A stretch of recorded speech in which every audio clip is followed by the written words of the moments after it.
Welcome back to another episode of Up the Score Show. This is episode 97. In today's episode, we're going to be diving into the Eastern Conference after a month. If you guys haven't tuned in yet, we did the same thing for the Western Conference last week. Let's get this episode started with we're actually going to get this started off with the Denver Nuggets. Shout out to Jacob. Shout out to you, man. You watched the full pod Yeah, last bro. episode. Yeah. And he mentioned that we didn't talk about the Denver Nuggets in the Western Conference diving when we're diving into the Western Conference teams. So before we talk about the East, I want to shout out Jacob.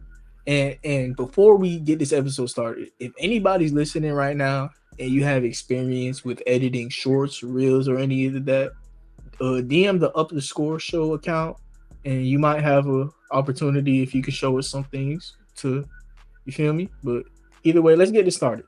We got the Denver Nuggets.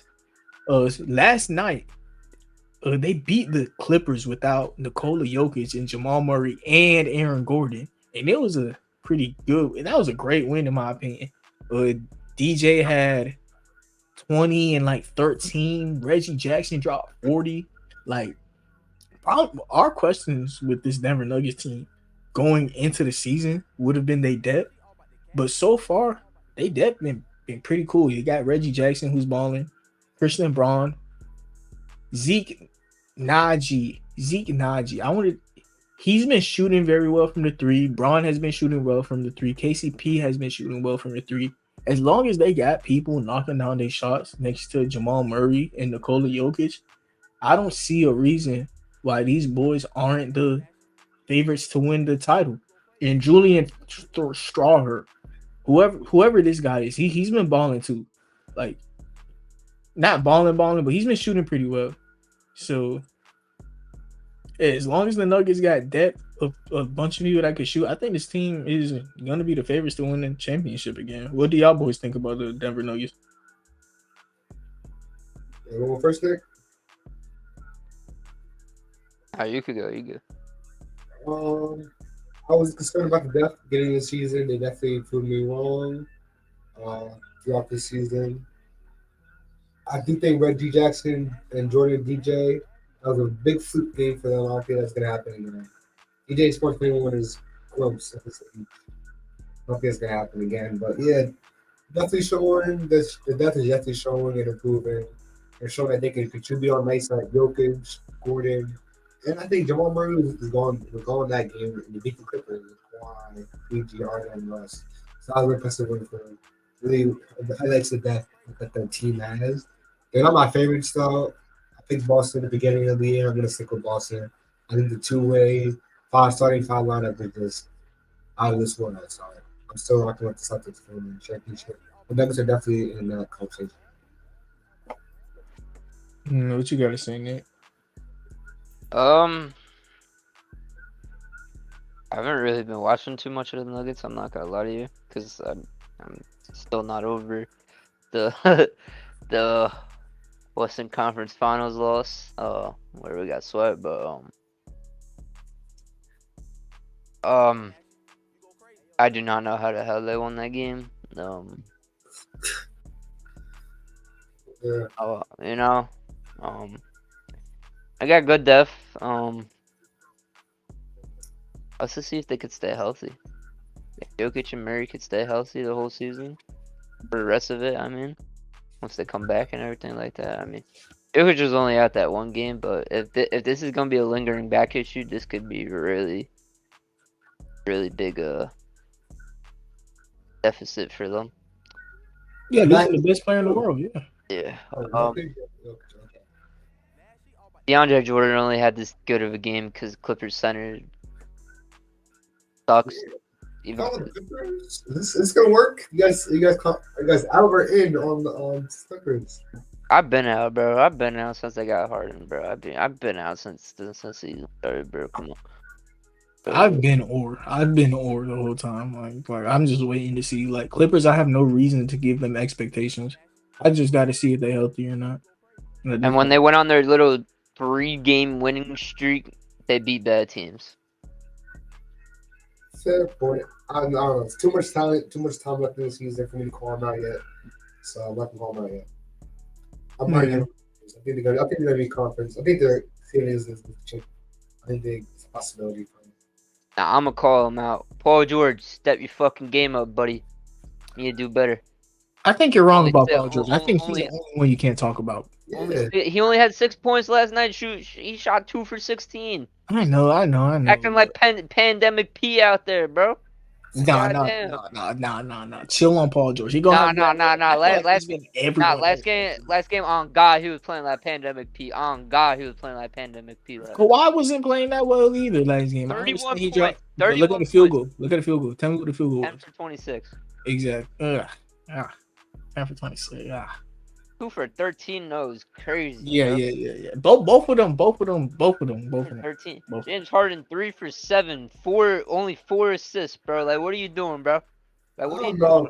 Kawhi 26 not that bad. Especially It's if you not, got it's 31 points. 31 points, more shots than shot attempts.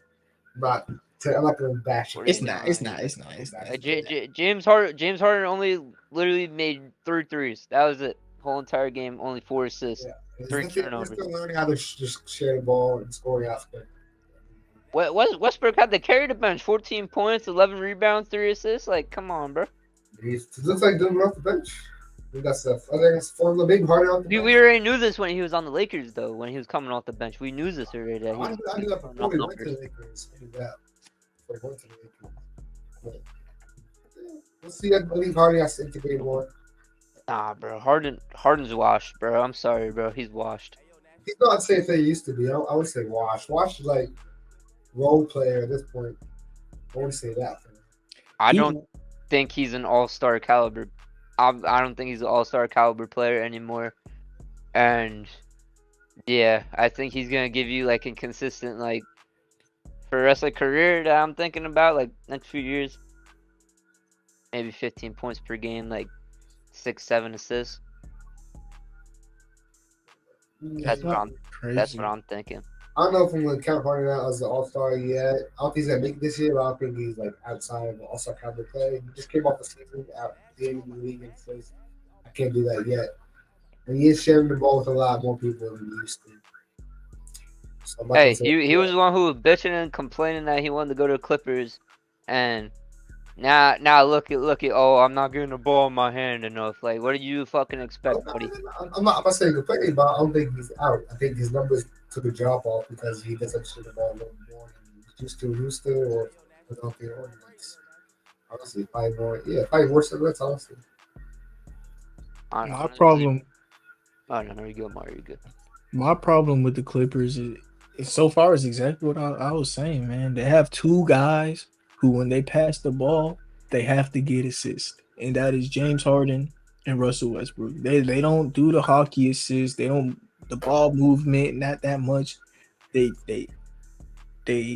ISO, drive and kick. It's LeBron James is similar to that also. That's why I like Russell Westbrook and LeBron James didn't work. When you have 2 guys who just don't do the extra pass that much, it doesn't work, man. And then like last night, Russell Westbrook had crunch time at the end of the game. He had a dunk, but just for some reason he just needs assists. Like he passed the ball very unnecessarily to Kawhi Leonard, and Kawhi was unexpecting it, and they turned the ball over. And James Harden at the clutch time, same thing happened. He had a wide open shot, but he rather pass it when it was very unnecessary. Though those guys, they look for assists too much. I think those 2 guys, if I can give them any advice if they want to win a championship, I think they both have the same issues of looking for stats sometimes. I don't think it's on purpose. I think they just want to share the ball and get assists. Like they think getting assists is sharing the ball, but I think you're supposed to let the ball like free flow more than they do. Like they kind of force it sometimes. My suggestion for them would be just let the game come to you. My suggestion is my fault, Mario. No. I was done. My suggestion is for the Clippers owner, blow that shit hole all up as right now. Right now, blow that shit up. Because, bro, I'm telling you, like right now, because if you wait a year or 2, bro, the pieces that you got on your team right now are not gonna be as valuable as they were when you acquired them. Yeah, for sure. But I would just go in for the the two runs. But let's get this episode started with the Eastern Conference. Let's talk about the Boston Celtics with their new additions. They got Drew Holiday and Kristaps Porzingis, who they both have started off the season hot. They got Sam Hauser, who's became one of the best 3-point shooters in the league. You got, in my opinion, someone who I've been liking is Jacoby Brissett and O'Shea Brissett. I feel like he's gonna come in clutch in a specific series that they're gonna play against the Miami Heat, because I just know that Bam Adebayo does great against centers like Kristaps. So I think a short 6'8" center who could match Bam would be a good thing for them. Jaylen Brown, he's been Jaylen Brown so far. Talked about it a little bit last episode. I was listening to the Bill Simmons podcast, and one of the viewers on his page, they brought up such a great question to me, and I was just like, damn. It was, does Jaylen Brown have the easiest job in the NBA? He gets shot opportunities like a number one option. He's the fifth best defender on the team. He is the worst playmaker on the team, and he just gets to shoot as much as he wants. Like it seems like Jaylen Brown just goes there to have fun. Like, hey, I was like, dang, bro. Like, I ain't never thought about it like that, but that's kind of true. But what have y'all thoughts been about the Boston Celtics? So far, they're the number one seed in the East. I think they've been looking great with Drew Holiday and Kristaps. Definitely my favorites in the Eastern Conference. They're my favorites overall in the league. I think the two-way, six-man rotation that they have is just too strong for any team to overcome. And they're my favorites to win it all. I have noticed that Al Horford has been shooting career low numbers and splits. So I'm not opposed to maybe moving his $10 million contract and acquiring some other pieces. Not opposed to that. I understand he is there for his defense, shooting, and some veteranship. I do think they're at the age now where they don't require a veteran to be with them. I think they need to benefit younger players more too, like the Spurs maybe, from Victor Wembanyama. I think a mentorship and that sounds would be beneficial for both sides. I think they can use that $10 million contract to really get another piece that can play more minutes than Al Horford, be more consistent. Al Horford is a little older, so maybe somebody younger, and come in and spark off the bench and be helpful for them. I do think Al Horford should be moved off the team for that reason. And I also thought the role players on the team would show up and develop on the Celtics, and they did with one example of O'Shea and Sam Hauser. They definitely shown out. So the bench is looking decent. They have some decent pieces, not all the bench, but they have some decent people to come off the bench. So I do think Celtics will be the champions this year. You're wrong about Al Horford in my opinion, but y'all do know I love me some Al Horford, so maybe it's me. But in the playoffs, Al Horford he will be exactly what they need. If anyone could stop Joel Embiid, it's a big Al. I don't care how old he is. And just his play style is way too valuable at that time of the year. I think they're just not playing him that much for the regular season, so they could savor his body. Like he's someone, he has to get shots up to get in the rhythm. Like Al Horford always has times where he shoots bad, and then he has times where he shoots great. But when he shoots bad, he's still a positive player. But when he shoots great, and he plays defense how he does, and he's a leader like he is, he's one of the most valuable pieces on that team. Do you think keeping him is worth losing out on maybe another player that can?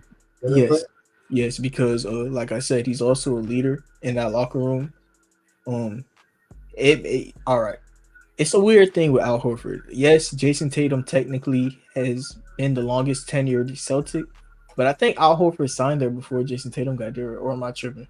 Al Horford's been there for a minute, I think. Nah, Al Horford, he signed with the Celtics, and then after he locked Embiid ass up, the Sixers were like, damn, we can't have him on the Celtics, and they overpaid for Embiid when Butler was there.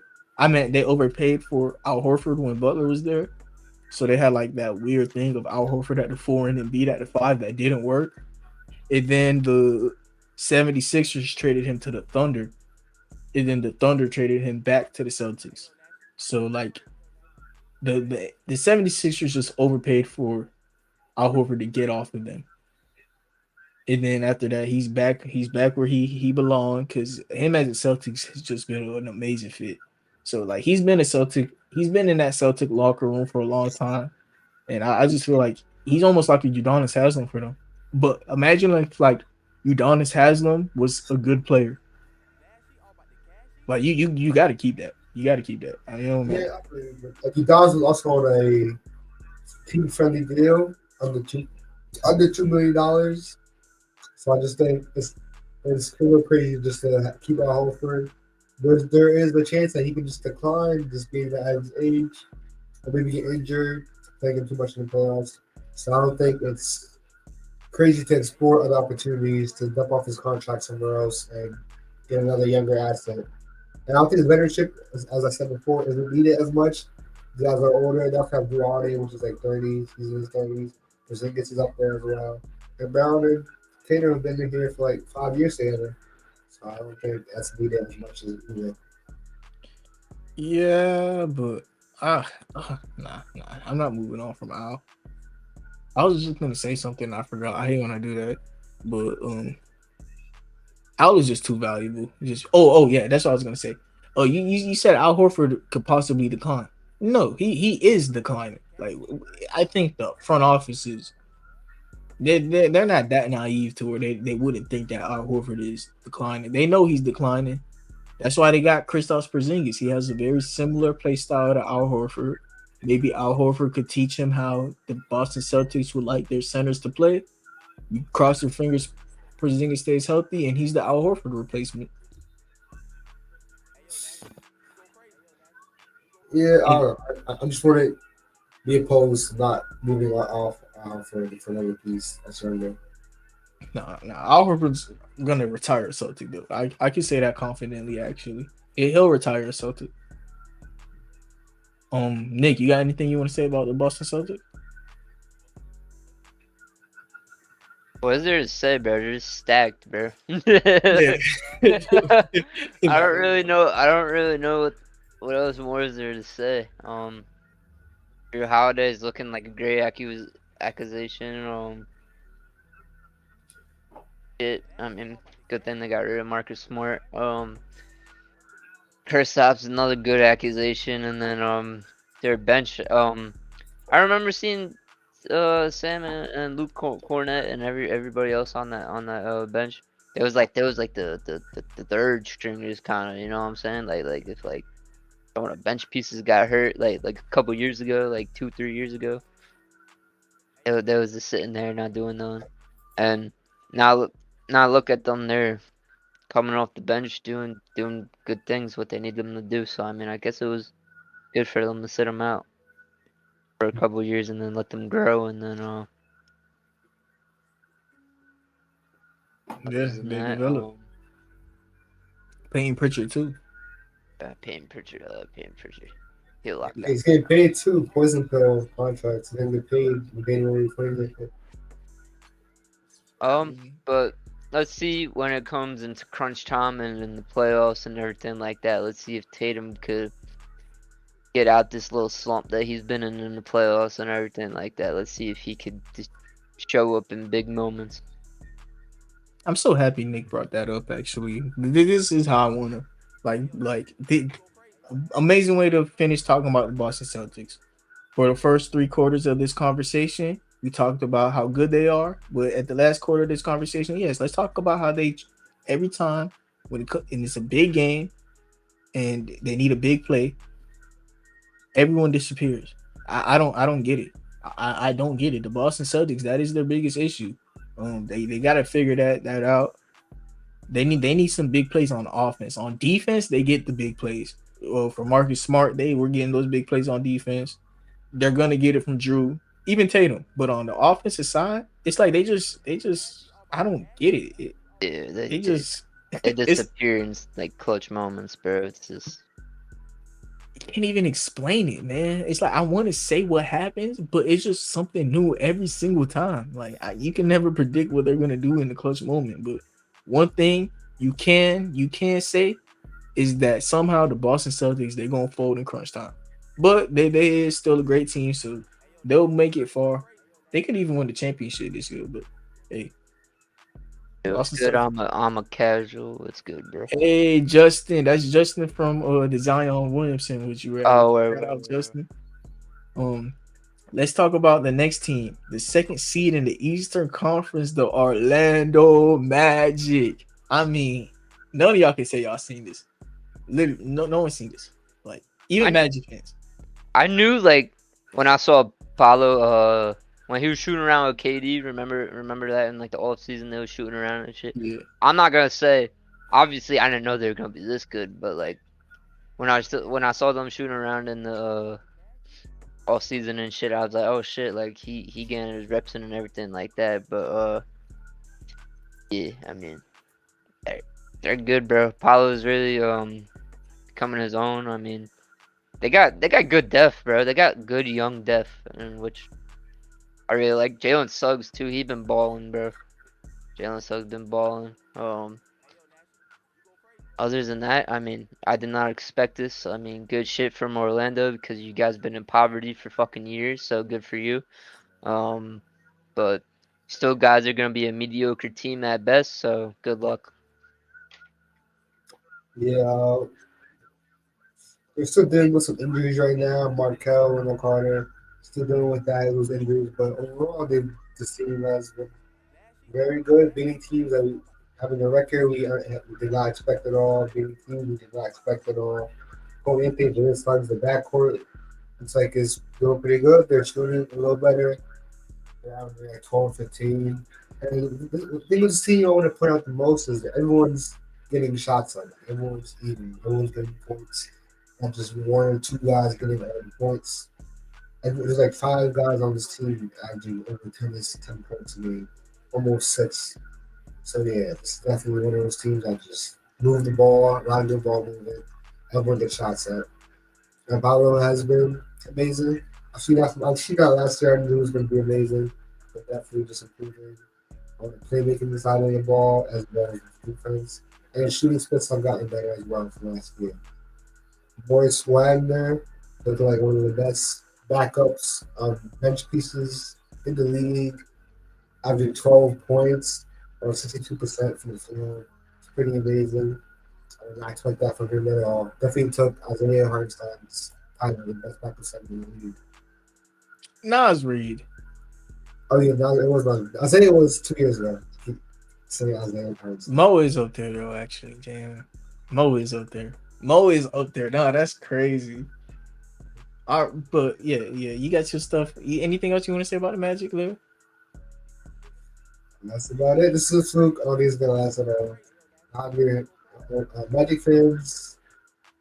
Have your champagne while you can, bro. This is gonna go down pretty soon. All right. I don't want to say all that. The Magic, listen, they could, even though I think they're gonna drop off a little bit. I was saying this last year with y'all, man. That coach, Jamal Mosley, I believe. Yeah, and he's playing right now. He got them playing defense, bro. Last year, I didn't think they were gonna jump this high. Excuse me, but when I saw that it was a young team playing defense, how rare that is, I was like, these boys, they're gonna excel. Like they're gonna be one of the better teams quicker. But I didn't think they were gonna be this good. I'll say that. But the thing about the Magic for real is Paolo Banchero's 3-point percentage. He's shooting 43% from the three. Like, even if he was to like drop off a bit and go to like 38% from the three, I think that would be so good for the Magic because Paolo, I didn't think he was that good of a 3-point shooter watching him play last year. He just had a month span. February was a weird shooting month for him. I remember that. I don't remember. Yeah, February was like a piss poor shooting month for him. But maybe that just affected his percentage just so bad. But even watching the games, Paolo wasn't that good of a 3-point shooter to me. But like now watching him, the pace of the game Paolo plays at, I love it. And then Franz Wagner, on the other hand, he's shooting terrible from the three. And I don't think that's going to stay the same. He's shooting 29% from the three. I think that's going to go up to like 35-ish by the end of the year. So So like I feel like that's gonna balance each other out. And then Cole Anthony been on the bench. He's been balling off the bench. Uh Anthony Black, he's been cool. I was watching him play. You could tell that he's a rookie though. In the Orlando Magic, what they need to do is find out who's gonna be their point guard. Because Markelle Fultz, he can't shoot for nothing. Like we all know that. Markelle Fultz can't shoot, but he's a really good point guard. Jalen Suggs, he's been an all NBA defender, to be honest. Like he's been that good on defense. He's playing with energy. Like you know how like Westbrook and Giannis, they play with all their effort all the time. That's what Jalen Suggs has been. Jalen Suggs, he gives it all on the court. He play hard on defense. He don't play around. He gives it. I love that for Jalen Suggs. They got Anthony Black, who I mentioned a little bit. He's a rookie who's making those rookie mistakes. His shot IQ is scaring me a little bit. I don't know. Anthony Black, he is playing all right. He just look like a rookie. Just if they could find out who gonna be their point guard, I think this would be a great team. And I am so happy that I almost forgot about something. Kind of similar to last episode where I made up a couple mock trades. The Orlando Magic is the first team on this episode where I made a bunch of mock trades for them because this is a team that excites me. I ain't gonna lie. The first one is just a straight up swap of Jonathan Isaac for Luke Kennard. I feel like this team needs 3-point shooting really bad, and Jonathan Isaac he's gonna just pair onto that Memphis Grizzlies defense, and they hope he stay healthy because this might. You got noise? Oh, buddy. Yeah, I hear a noise too. Yes, I've been hearing a noise the whole episode, to be honest. What? Yeah, there you go. I don't know, like a background noise. Like y'all watching the game in the background? Oh, that's Larry. Nah, I'm talking about the bop noise. Like you hear that? No. Nah, I hear like a game in the background, Oh, like a radio. I'll turn my shit down. Right? That noise, you hear it? Y'all didn't hear that? Ain't nothing crazy though. Whatever is someone like listening to a radio? That's Byron. Watch it. Better now? Nah. I've been hearing like a radio in the back, but it's been like something I could ignore. Yeah, Brian, that was you. Yeah. Hey, the fact that we 40 minutes in, if you still listening and that background noise was getting you bothered or something, hey, at least we got you now, right? But it wasn't that bad. What did y'all think about that trade though? Jonathan Isaac for Luke Kennard. I don't really know. I haven't been watching the Magic, so I couldn't really. Luke Kennard has fell off this season as far as 3-point shooting goes, shooting terribly. I don't know if his value as a 3-point shooter is still the same as it was last year. Yeah, exactly. That's why it's gonna be nothing. Just there, go get Bogdanovich. Yes, I like that idea. All right. Jonathan Isaac and 2 second-round picks for Gary Trent Jr. I wouldn't be mad with that. Not terrible. I do think they have I think they have a little too many forwards. The Raptors side for that to happen. They already have OG and Otto Porter and Scotty and Pascal. I think they're kind of booked at the forward position. So I don't know how Jonathan fits into that. But from the Magic side, I think Gary Trent could be a nice addition. Just another guy that can score the ball and play off the ball. Something that doesn't benefit the Magic. I don't think it benefits the Raptors. Just adding depth to a place that does not need depth. In this scenario, that would mean that Pascal Siakam got moved, and they're also just trying to get off Gary Trent's 1-year deal. But Jonathan Isaac has the same deal. Jonathan Isaac has a couple more years on his deal. He has the same deal as Gary Trent, but it's like more years added onto it. So Gary Trent isn't expiring. Yeah, I don't think the Raptors would want the added depth at this forward and an extended contract that they're expiring this year. I don't think that benefits the Raptors. I think it does. If they move on from Siakam, though, they'll have a defensive. They'll have OG at the 2, Scotty at the 3, Isaac at the 4, with Jakob at the 5. I think that would be a great defensive starting lineup if they were to move on from Siakam. Okay, that's fair. I think of him as a role player off the bench. I don't think of him as a forward. I think that position the Raptors would have Scotty at the four and OG at the three. But if you look at it that way, I guess it's not a bad trade. All right. The next trade is okay. This is a kind of a fun one. Actually, I'm gonna say that one for last. I made a bunch of trades for the Magic, man. All right. I got Cole Anthony, Jonathan Isaac, Chumo Okike, Jet Howard, and a first round pick for Zach Levine. Yeah, export is actually been commanded trade before. I think he's a player that's a veteran that can bring up the scoring and increase the offense and keep this team more of a threat in the Eastern Conference and in the league entirely. So that's a move I wouldn't make. And then the Chicago Bulls side, they'll be able to get rid of his 4 year, $40 million contract easier and in a shorter time period. So I do think that benefits both sides. So that's a good trade for me. Yo, hey, shout out to Mike in the comments. Anybody listening? Shout out Mike. Shout out Mike. He should be Next, here right now, but next one is Jonathan Isaac and a couple picks. I don't know how the picks will work, but Jonathan Isaac for Buddy Hield. The Pacers need defense, man. I know that offense has been going crazy, but they need some defense, man. So you trade an older Buddy Hield for a younger Jonathan Isaac who just fits a need. yeah. Yeah, it's kind of the same thing with the Zach Levine trade. Just another scorer that's a veteran. Increase the offense, not at the same rate I think as Zach Levine could, but definitely at a higher rate than they are now. But I don't think it benefits the Bulls. I don't think Jonathan Isaac is a player that they would look for in a rebuild, especially for losing. I mean, the Pacers.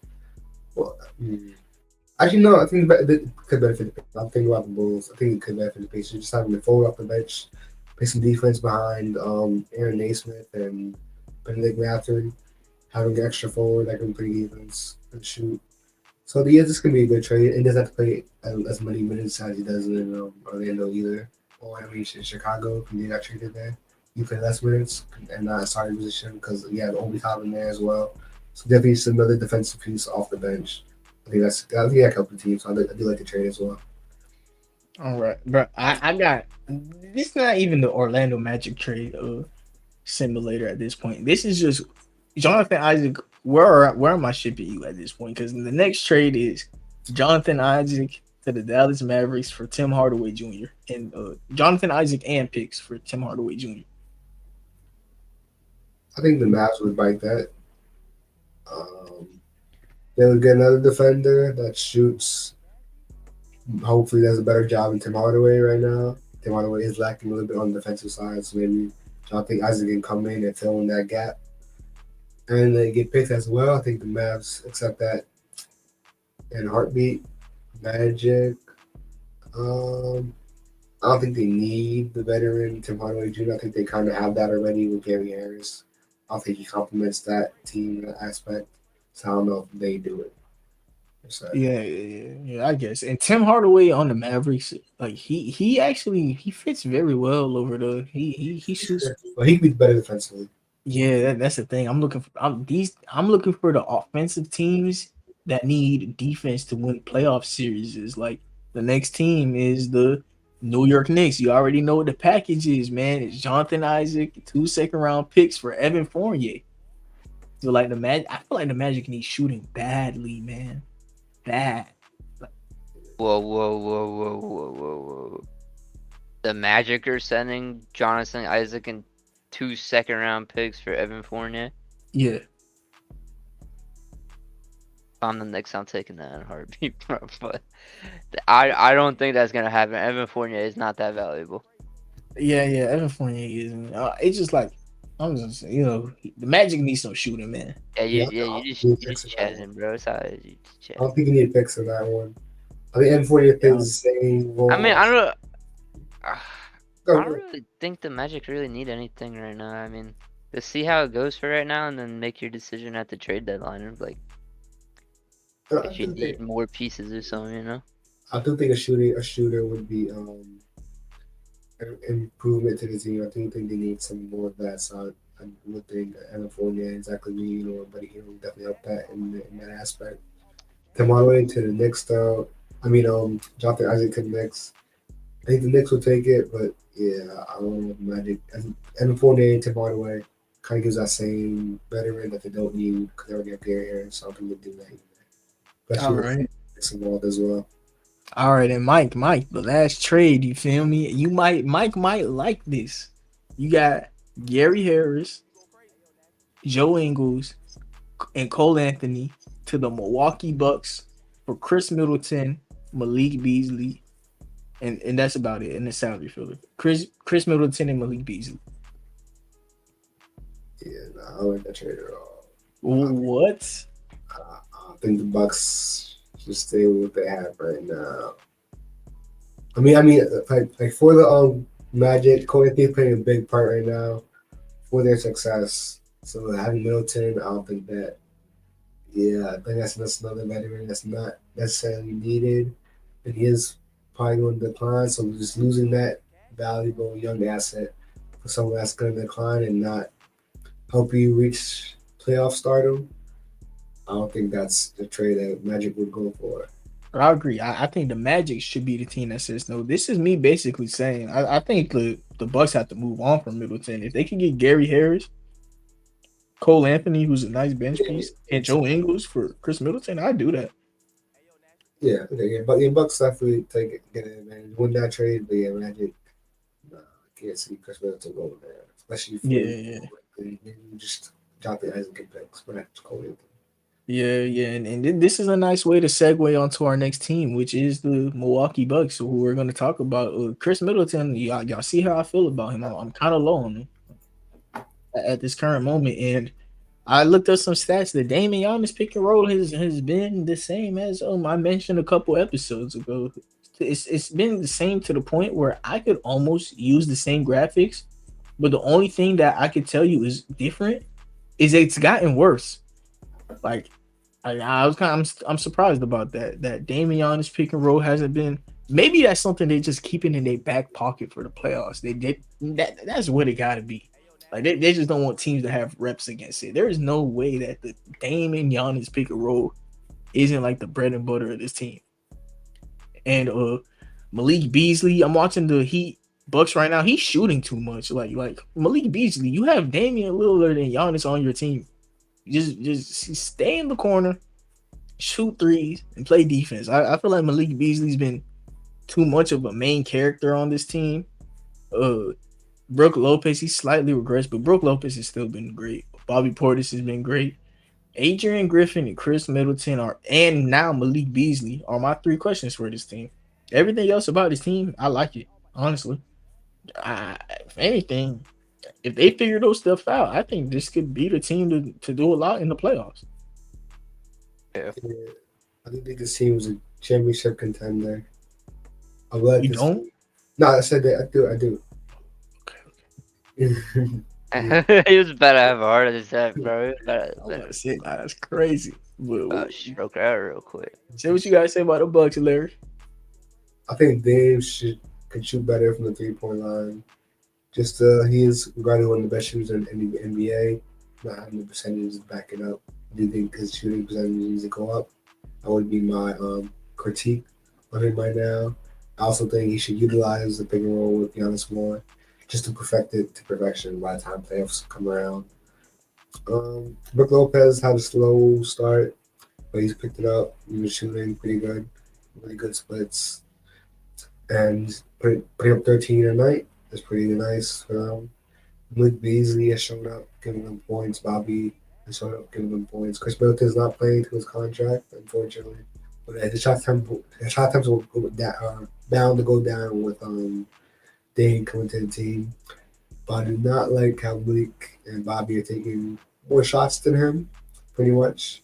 And Brook Lopez is taking more shots than him. I think Chris Middleton is a guy that should get more shots. So that's one other critique I have for this team. And he's shooting not on the shots that he does have, he's not shooting better than any of them. I think he just needs to improve on his shooting and get more shot attempts up so he solidifies the third best player on his team. I think that's what the Bucks need him to be in order to succeed this playoffs run, is to be to their peak, what they can reach. Besides that, I like the starting the 10-man rotation that they got going on. I like Marjon be a champ. Champ is showing up. He's been looking to be a rotational piece that can help them out. So that's pretty good for them. That's about it I have for the Bucks right now. All right, Nick, you got anything you want to say about the Bucks a month into the NBA season? Let me try to think. Not really. I mean, they're contenders. I mean, I don't know, man. I mean, I'm sure they'll definitely like. I feel like probably after the All-Star break, I feel like that's when they're just gonna be unstoppable. Okay. Yo, I just randomly joined. Yeah. No, you good, Nate. You good, Nate. You joined at the perfect time, man. What? We already talked about the Bucks with you, right? Yeah, last time I was on. I just hopped in randomly, so my room's dirty, so I got my virtual background right now. Yeah, man, it's all good. Don't worry about it. Yeah, you good. You don't gotta mention, like, if you go AFK or any of that, you don't gotta mention it. Just mute your mic and you come back when you're ready. But right now we talking about the Bucks, and we're gonna actually move on to the Philadelphia 76ers. Nate, you just came. Well, I want to point out real quick for the Bucks. Oh, yeah. All right, what's up? Crowder and Malik have been shooting very good from the 3-point line. Malik's shooting 45%, and Jay Crowder shooting 51%. What's Malik's overall field goal percentage? The overall field goal percentage is 48% right now. 45% from three. That's a 465 efficiency rate, which is the second highest on the team after Jay Crowder at 70% efficiency rate. So it's pretty amazing for them. Bam is so good, but all right, Nathan, we're gonna start it off with the new team. We got the Philadelphia 76ers a month into the season. Do you have any thoughts about them that you like to share? I'm just glad. I mean, not to continue my controversial take from last time, but I think that they're gonna be better off with Harden. I did again. I feel like they had have really good point guards, and Harden was taking some minutes away from them whenever they were there.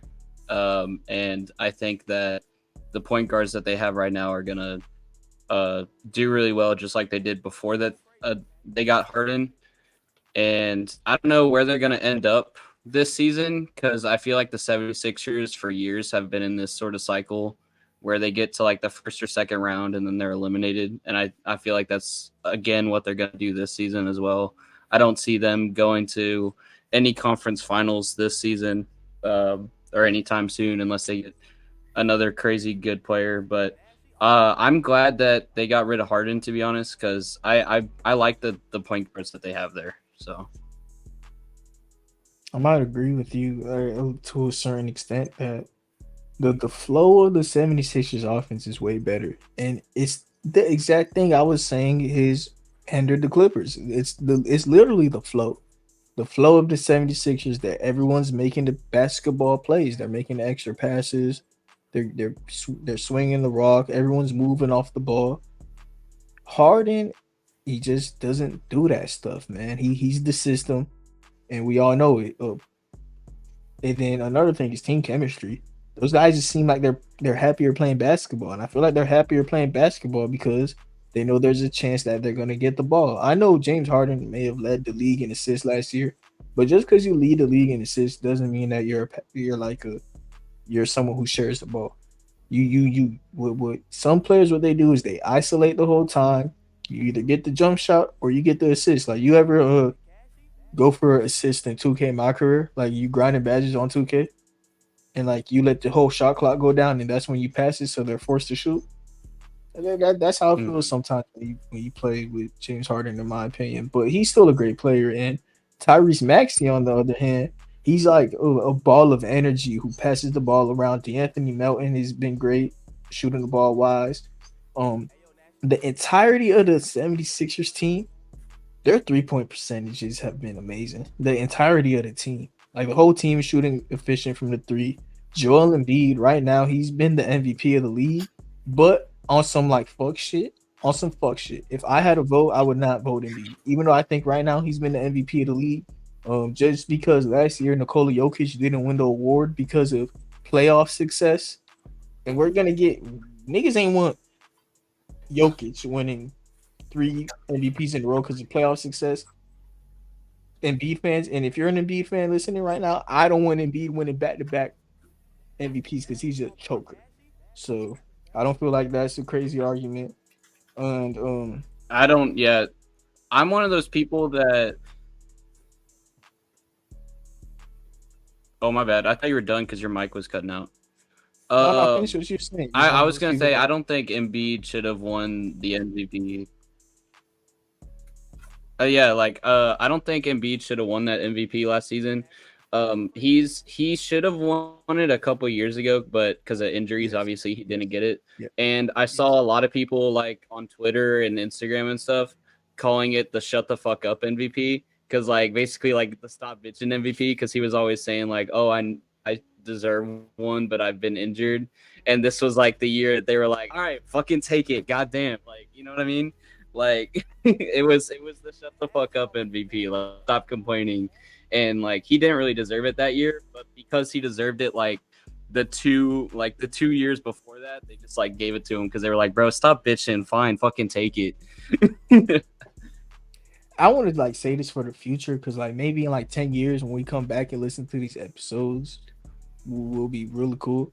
I want to say that Embiid has been top 3 for MVP though. Like he is that type of MVP candidate. He's a consensus like top 3 MVP candidate every year. I just feel like this year, or I can't even talk about this year. We're only a month in, but last year I just feel like there's other candidates too, but he won it. But he still was in the top 3 for sure. I'll say that. It ain't like he ain't deserve it at all. Like he was a top 3 candidate, so it's cool. But Tyrese Maxey's been the most improved player. Let's talk about awards that's deserved on that team. Tyrese Maxey's averaging 25 points per game, and but I definitely feel like there were other guys that got it better. That deserve what?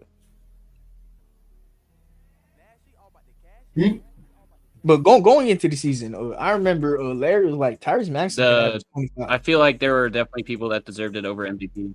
I think our internet is being weird. Yeah, I kind of do too. Yeah, I think we're accidentally talking over each other because of the like. Can you leave and join back real quick, Nathan? It's probably on my end, so don't worry about it. Yeah, just leave and join back. I'll leave and join back. But yeah, Larry, you was talking about Tyrese Maxey could come in this and average 25 points per game. So hey, what you guys say about the 76ers, man? Yeah, I knew with Harden's departure, Maxey would just get more shot attempts because Harden does take a lot of shot attempts away from the team. So Harden leaving just give everyone a better chance to eat with the basketball. Maxey has been shooting very good splits, shooting 40% from the 3-point. He's pretty much the highest on his team right now, honestly. That's really impressive.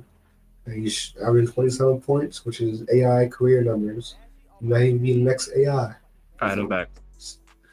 So yeah, definitely team has looked to be better with Harden's departure and acquisition of Nick Nurse.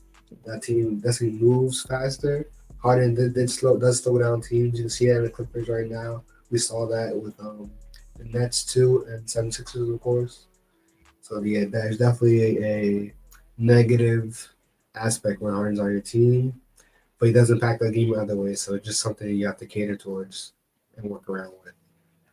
Embiid's he's leading the league in scoring again, which is kind of crazy to say. I'm not expecting to do it again. She's shown up on playmaking. He's improved on that. He's shown us how good of a playmaker he can be. On top of that, he's been solid on defense, which we all expected him from last season. Tobias Harris is being a crucial part to the team as well. He's just doing what he usually does. Nothing really impressive to point out about it, but still being consistent. which helps the team out that they can rely on his 18 points to get his 20 points off if the need be. And Melton is really like a starter. I mean, he was like backup point guard for the Grizzlies just a few years ago. Just got him last year, I think, at the deadline. And he's really been good at the starting backcourt. He hasn't strayed away from the position, and he's shown up and when they need him to show up. Because Oubre has been one of the best players as well on the team. 6th Man of the Year candidate. He was playing amazing, getting clutch buckets and having great shooting splits as well. So that definitely helps. And then the role players on the team after that, like Batum, Pat Bev, Tuck, and Rocco, they have just shown up on defense, and they're being the 3 and D threats that they are has improved the team as well. Just from actually to have guys to shoot the ball out to, and so and Embiid as well. Just to have guys on the perimeter that I can count on and hit threes and defend that don't need the ball to score. That's definitely an advantage that they're utilizing to their success. Larry, that was some of the best like analyzation I've ever heard you say. Because like, wow, you're a 76ers fan, man. Like you gotta watch 76ers games because you mentioned some stuff that I forgot to mention. You're so right about almost everything you said. I agree with. You only got one thing wrong. DeAnthony Melton, he got traded to there on draft night for like pick 25. But Oh, Jeff? yeah, he got traded like on draft night. Yeah, it was draft night. It was a draft night trade. But I agree with every single word that just came out your mouth. Yeah, I agree with every single thing you said. Joel Embiid's passing has improved a lot. The role players, the bench players, they all have been great. Like that's why every single person on this 76ers team has been shooting well. They've been playing like a unit. And B has been great. Yeah, I agree with everything Larry just said. I co-sign everything you just said. Nick, you got anything you want to say? Do you say Nick or Nate? Nick. Y'all names is kind of. It's a lot. By the way, it is a lot better now that I've been back. I think the blur that I was doing was causing like it to lag, so I just turned off the blur and now it's fine. Okay. Wait, what the hell? You say your room was messy, bro. Where's the mess? Well, it's because it's my bed, but it's not really in the camera. So Okay. If your room is messy, man, I gotta keep this blur on. Yeah. no, it's just like I won't show it on camera, but my bed's like all fucked up. So Okay. Nick, you talking? Oh, fuck. I forgot. there we go. It's like No, I'm crying. Oh man, I don't even know if I want to talk about what it did. What just happened last night just pissed me the fuck off. So I don't even know. Oh yeah, them boys blowing y'all backs out 44. Hey yo. 44, man. Yo, pause. But nah, fuck the 76ers. Fucking beat. Fuck all of them. They all pussies. Embiid, you a crybaby ass bitch. Go fucking cry. Get bounced out the second round again. Tyrese Maxey. Y'all just beat him by 44. That's why he's saying this. But what you got about Maxey? Tyrese Maxey, you a bitch too. Go fuck yourself. You ain't like that. You think you like that, but you're not like that. Who else? Paul Reed's a bitch ass too. Stop trying about 18. Stick out your mouth. What else is there to say? No disrespect to y'all Sixers fans, but y'all in poverty still. Y'all will never win a championship in y'all lifetime. Y'all hear that? Y'all could beat a team by almost 50 points and y'all still not winning a championship. I do not care. Respectfully. I'll just repeat what I said earlier, just because, like, in case it got cut off and everything because of Wi-Fi earlier and like the lag. But I was saying that, like, I feel like you said, Embiid could have been like top 3, top 4 MVP when he got it, but I feel like there were definitely people that were better. And like I was saying, like a bunch of people were joking that it was basically the shut the fuck up MVP because like he was complaining about it for the last couple of years. But I'm a huge fan of Tyrese Maxey. That's what I was trying to say earlier. Is I feel like Harden was taking minutes away from him and some other guards. But I think Tyrese Maxey is really good for the 76ers. It's just a matter of like who they need to get to add, like to increase that team to be better. And everybody thought that was going to be Harden, you know. Like I saw some like, well, I forget which announcer it was. I think it was Kendrick Perkins, but he was saying like, oh, they're going to be the next like Shaq and Kobe, and obviously that didn't happen. So, but yeah, like they just need to get that other piece. But every time they try and get that other piece, it just like it doesn't work. So, but did y'all already talk about the Clippers already or no? Nah, this is a Eastern Conference. Yeah, we're only talking about the Eastern Conference teams. Oh, we're only talking about East. Okay. Yeah. What's called? We didn't mention the Clippers in the beginning of the episode just to highlight the loss that they had to the Nuggets without Jokic. You wanted to add something real quick? Something you wanted to add about the Clippers? I was just gonna say like the only since last time we were on, they've won. I forget when the last time, like what day we recorded last time. They were 0-5 at the time of, or were they 0-5, or was that when they did they bench Westbrook already? I don't know, but I was gonna say the trade happened on Halloween, and then they lost 6 straight, and I think that's when I came on, is when they were 0-6 with Harden. Then they won 3, but the teams they won 3 against were all shit, and I'm saying that as a Spurs fan. They won against the Rockets, the Spurs twice, lost to the Pelicans, won against Dallas, and then lost to Denver. And then they play the Kings tomorrow. I'm willing to put money that they lose to the Kings tomorrow.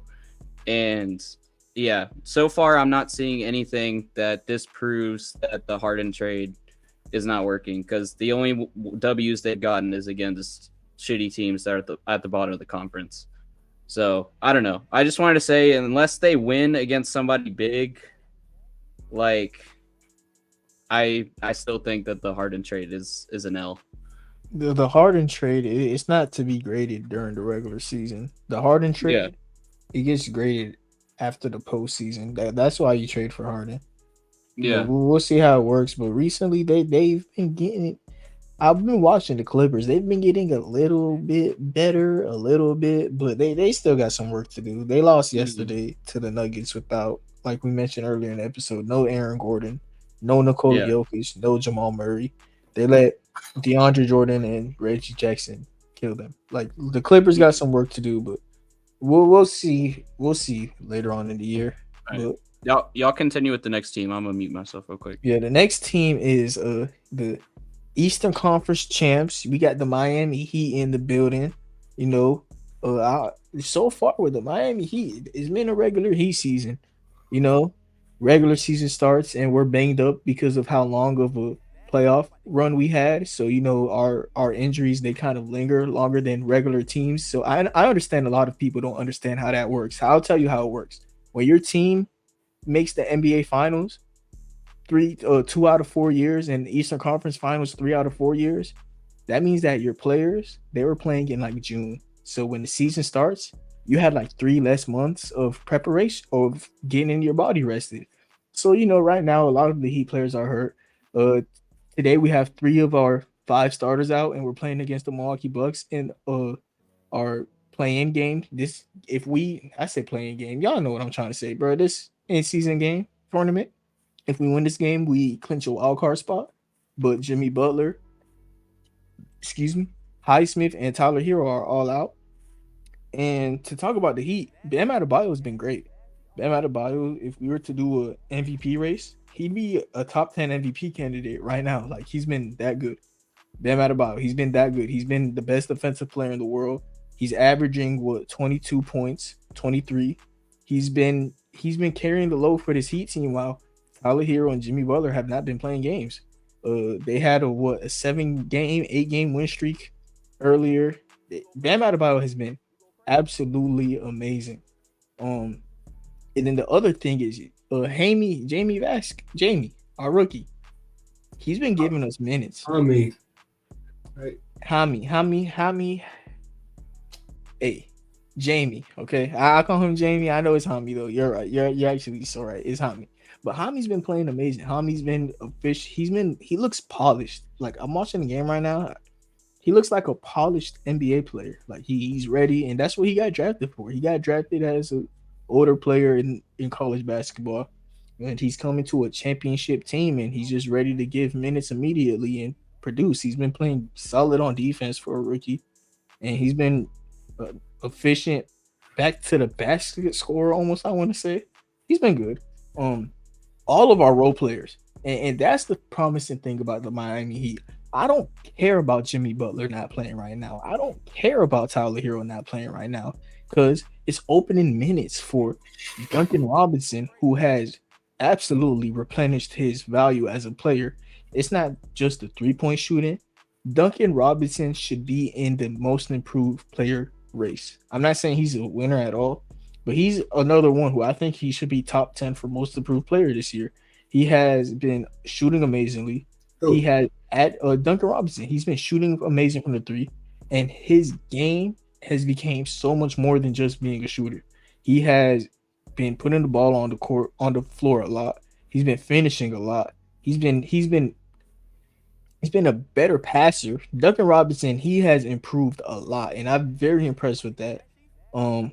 Josh Richardson, he's kind of like kind of a disappointment, but he's been kind of all right.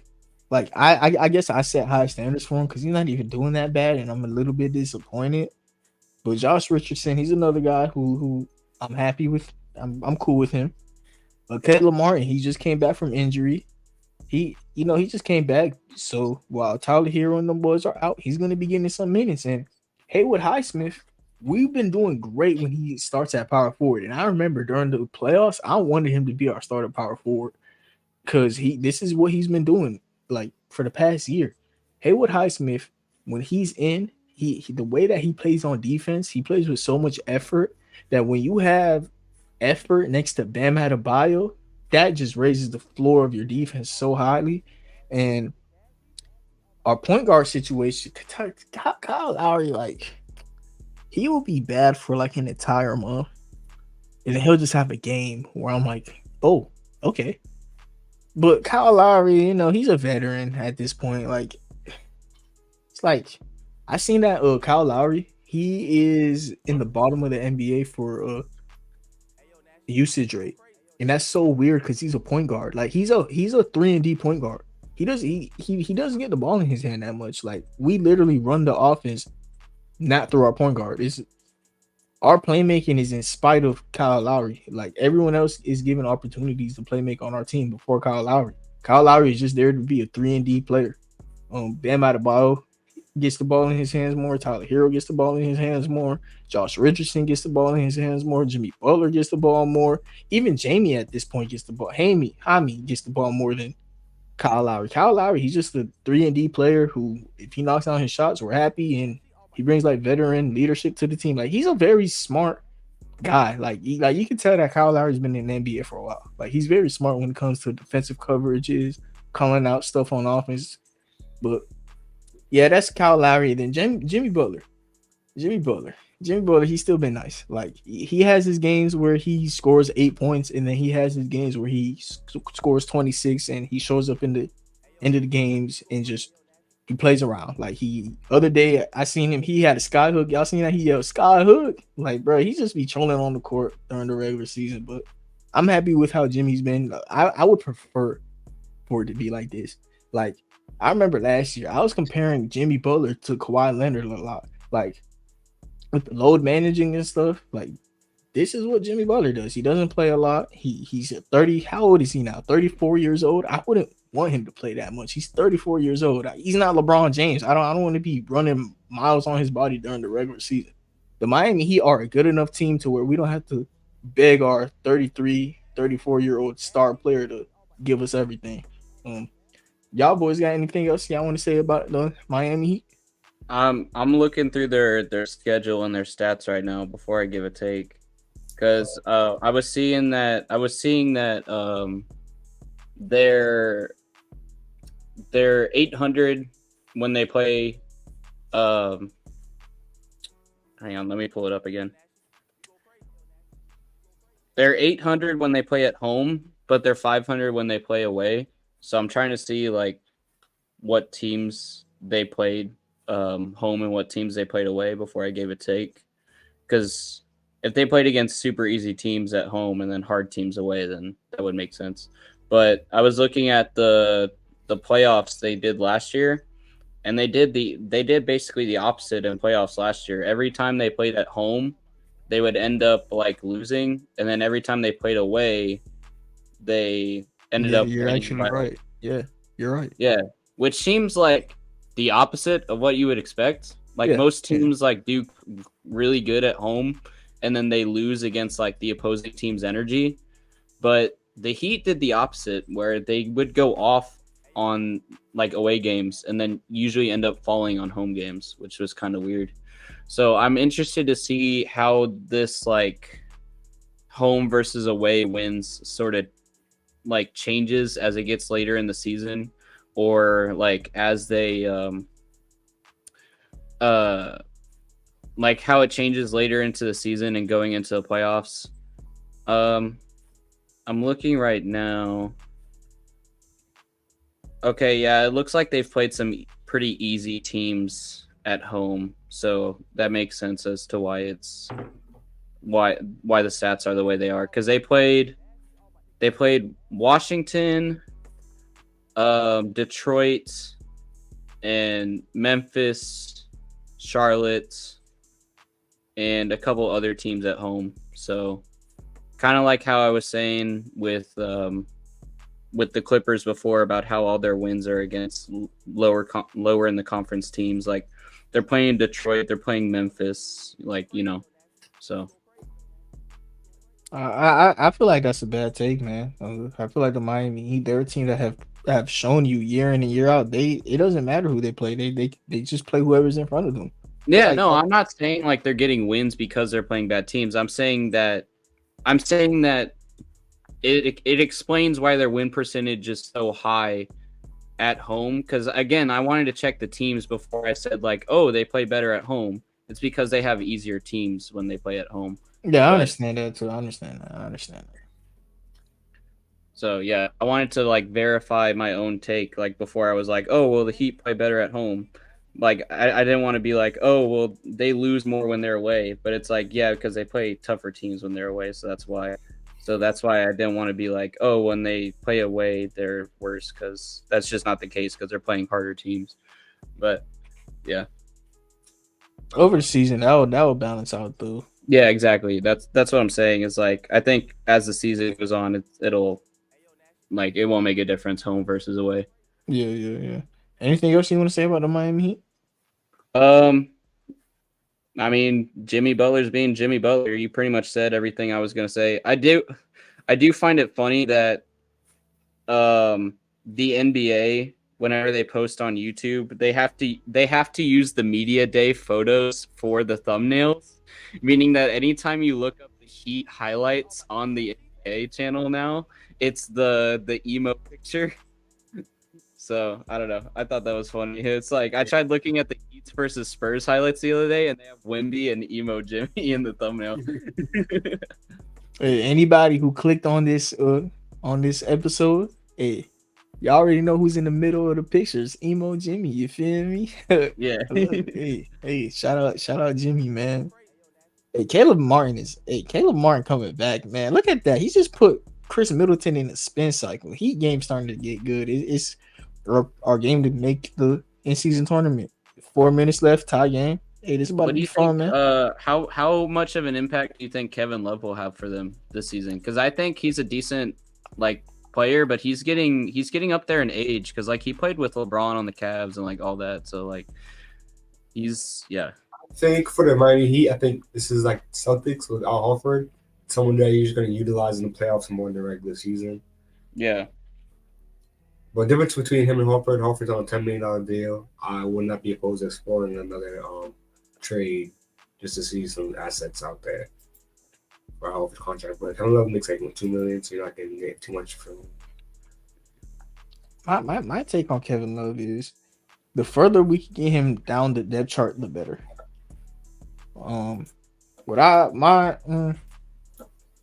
Players I would have over Kevin Love is Kyle Lowry, Jason Richardson,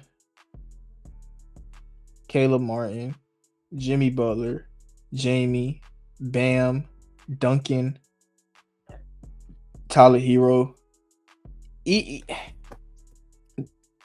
Kevin Love is cool though. Kevin Love, he could be like the last man off our bench, and I would like that. Like a backup power forward and center. I'll like him as that, but I also feel like Kevin Love has to be someone who you're willing to bench. I don't think Al Horford necessarily is that. Kevin Love, if you're in a series and he's just getting beat, you have to be like, Kevin Love, you're sitting for the series. I feel like that's just point of where he's at in his career. Mm-hmm. Y'all boys got anything else y'all want to say about the Miami Heat? I think the Heat are clear cut, have the best depth in the league. If you look at the roster, they go like 15 deep. All these players you can name and you'll be familiar with, they mentioned before. So this roster does go 15 deep. My biggest fear from Miami Heat this season was the loss of their playoff stars, which was Gabe Vincent and Max Strus. They replaced that with Jaime Jaquez Jr. and in addition Josh Richardson. And then just the development of Orlando and Jamal, as well as just Duncan Robinson playing better and Haywood Highsmith playing better. So all that combined, that definitely overcomes the loss of Caleb and Max Strus. Duncan Robinson has been playing up to his contract, which is very good for this team. An excellent shooter. And I think the last piece for the Miami Heat team before the season really starts is just to move off of Kyle Lowry. Kyle Lowry would be cool on this team if he was on a lesser deal, like a team-friendly deal. I That agree. $10 million contract is just too good of a value for other teams to dump off other players' contract they don't want. Too good of a contract for us not to explore trade with our assets that we have. I might agree with you, man. And look, if we don't get a Kyle Lowry trade off, it ain't like having Kyle Lowry is the worst thing in the world. And we'll go into free agency with money. You feel me? Hey, that ain't gonna be the worst. That ain't gonna be the worst thing Yeah. because the way Miami already be on players' necks in trade negotiations. Look, if we actually don't have to like fuck up and not trade for a player, and we could just get them, that's better for us at that point. We can just go ahead and sign a player and be like, hey, we got 30 mil for you. Come here. You feel me? Instead of, oh my God, we got to give up this and that and that. Because players, I do think they want to come to Miami. I think it's just Pat Riley is stingy with trades like he's always been. And that'd be our biggest issue. And Nick, you got anything else you want to say to about the Heat Nation squad? Nation. No, son. I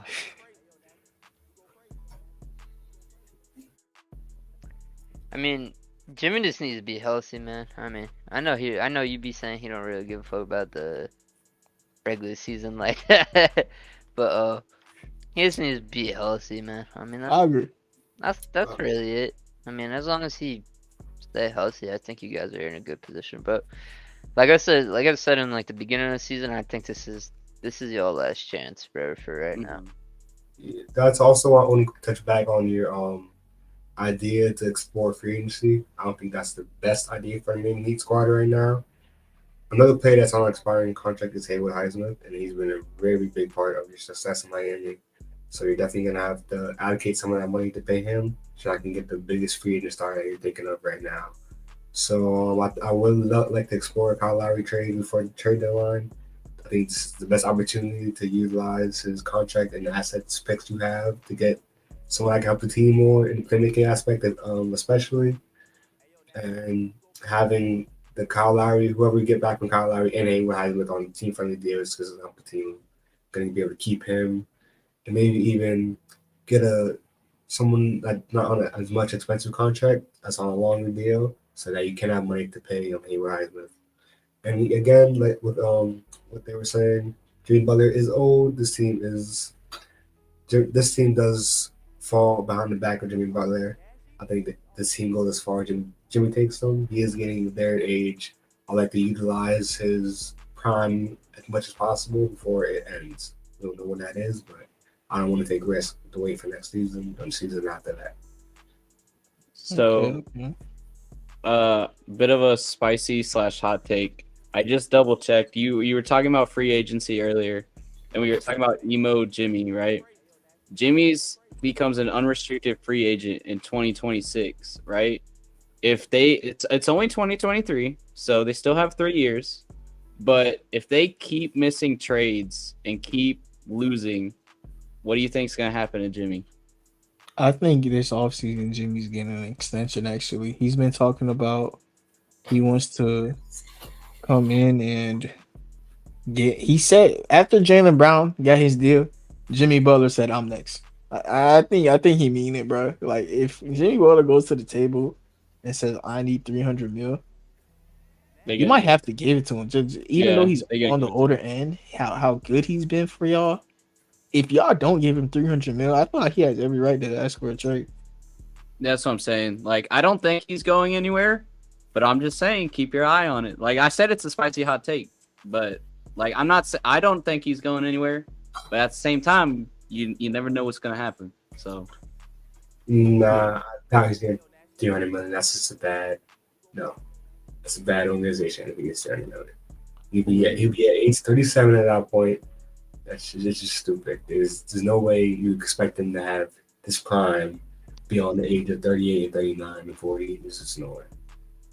We'll see how that goes. We'll see how the Jimmy contract goes. But all I know is I'm willing to give him whatever he wants. 300 million? I think the Heat are too. For how many years? I expect 300 million to be spread out. Who would you rather pay 300 mil today, Jaylen Brown or Jimmy Butler? Jimmy Butler, 100%. Yeah. It's a 5-year deal. Like, what's the deal? Yes. So Yeah. he's gonna be 42, making. Oh, my bad. That's me. Yeah, no. It's gonna be No, Jimmy. How old is Jimmy right now? He's 34, 35. his contract. He'll be 37 by his contracts. Right, when he's a free agent, he'll be 37. Yeah, 2026. Yeah. He'll be getting $60 million as a 42-year-old. Or how inflation goes, though. Look, we'll see over the summer. If he signs the deal, we'll talk about it over the summer. And look, if he signs the deal, I ain't gonna be mad. Like not at all. Not at all. I wouldn't be mad. He's still Jimmy Butler at the age 37. I'll give him a 2-year, $100 million deal. That's where I'm going. Mm-hmm. Maybe he'll get like a 3-year, Maybe like, 3. Yeah, no, like a 3-year. What, No. 3 times? Like a 3-year, 180 mil. Yeah, that's something better. If I $60 million. I mean, it's $50 million. That's a 42. Just crazy. I'm willing. I mean, to you pay said it yourself earlier, bro. You said Jimmy's no LeBron. So, I mean, he ain't playing past age 40. We'll see. We'll see. Jimmy Butler, he is very passive in the regular season, so his body could last, but we'll see how all of that ends up. Oh shit, Mario. Oh, I forgot, bro. What's up? What we were talking about before with the, All right, whoever's still listening, drop a comment right now. If the first person who drops a comment not named Mike Too Wavy will get $5 on my good sir Marvin right here. So first comment, we'll give y'all a minute. Whoever drops the first comment, that's not Mike, will get $5. Drop your Cash App in. Nah, they ain't gonna be like it ain't gonna be live. It ain't gonna be live. After it goes. All right. You gotta tell them what the comment though. Like they gotta comment something specific. All right, We get comments. Comment. Do you think Jimmy Butler's getting an extension this offseason? Yes or no? That's a good one. Nice, So nice. yeah, so if you think Jimmy Butler's getting an extension this offseason, comment yes or no, and then leave your Cash App after it. So like I said, or like Nick said, comment whether you think Jimmy Butler's gonna get a contract extension, and then after that, put your Cash App in. Hey, you got some. You listening at 1 hour 32 minutes. That's a very weird time to be listening to us. So that means you watch the full episode. So you deserve it.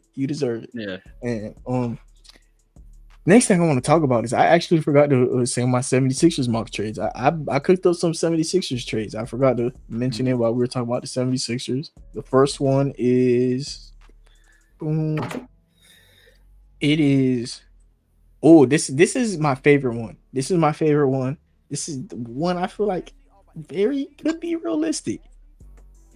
Is DeMar DeRozan to the 76ers for Marcus Morris, Robert Covington in the first? Maybe the It's not The bad. deal is wrong, but I love DeMar to the 76ers. What do y'all think about that? I think they're Like, fine. could be good. It takes some weight off of Embiid because Embiid's like the big of the team. You know what I mean? And I mean, maybe I'd like to experiment with it at least because I feel like that's the opposite direction the 76ers have been taking for a while. They've been like, oh, we need somebody to put next to Embiid, so we should put. They keep getting guards to put next to him. You know what I mean?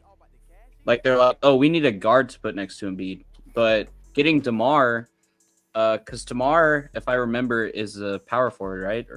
Yeah, You know what DeMar is. Don't look at look in the NBA right now. You got to stop. In my opinion, you got to start looking at these positions, man. Yeah, They got positions. Luca. They got Luca listed at point guard, man. Luca is the definition. Dude, of I shooting played guard fantasy small. basketball last year. Luca had all 4 positions under his name. I could Yeah, put him bro. in as point guard, shooting guard, power forward, and small forward. I'm not even Yeah. joking. Yeah.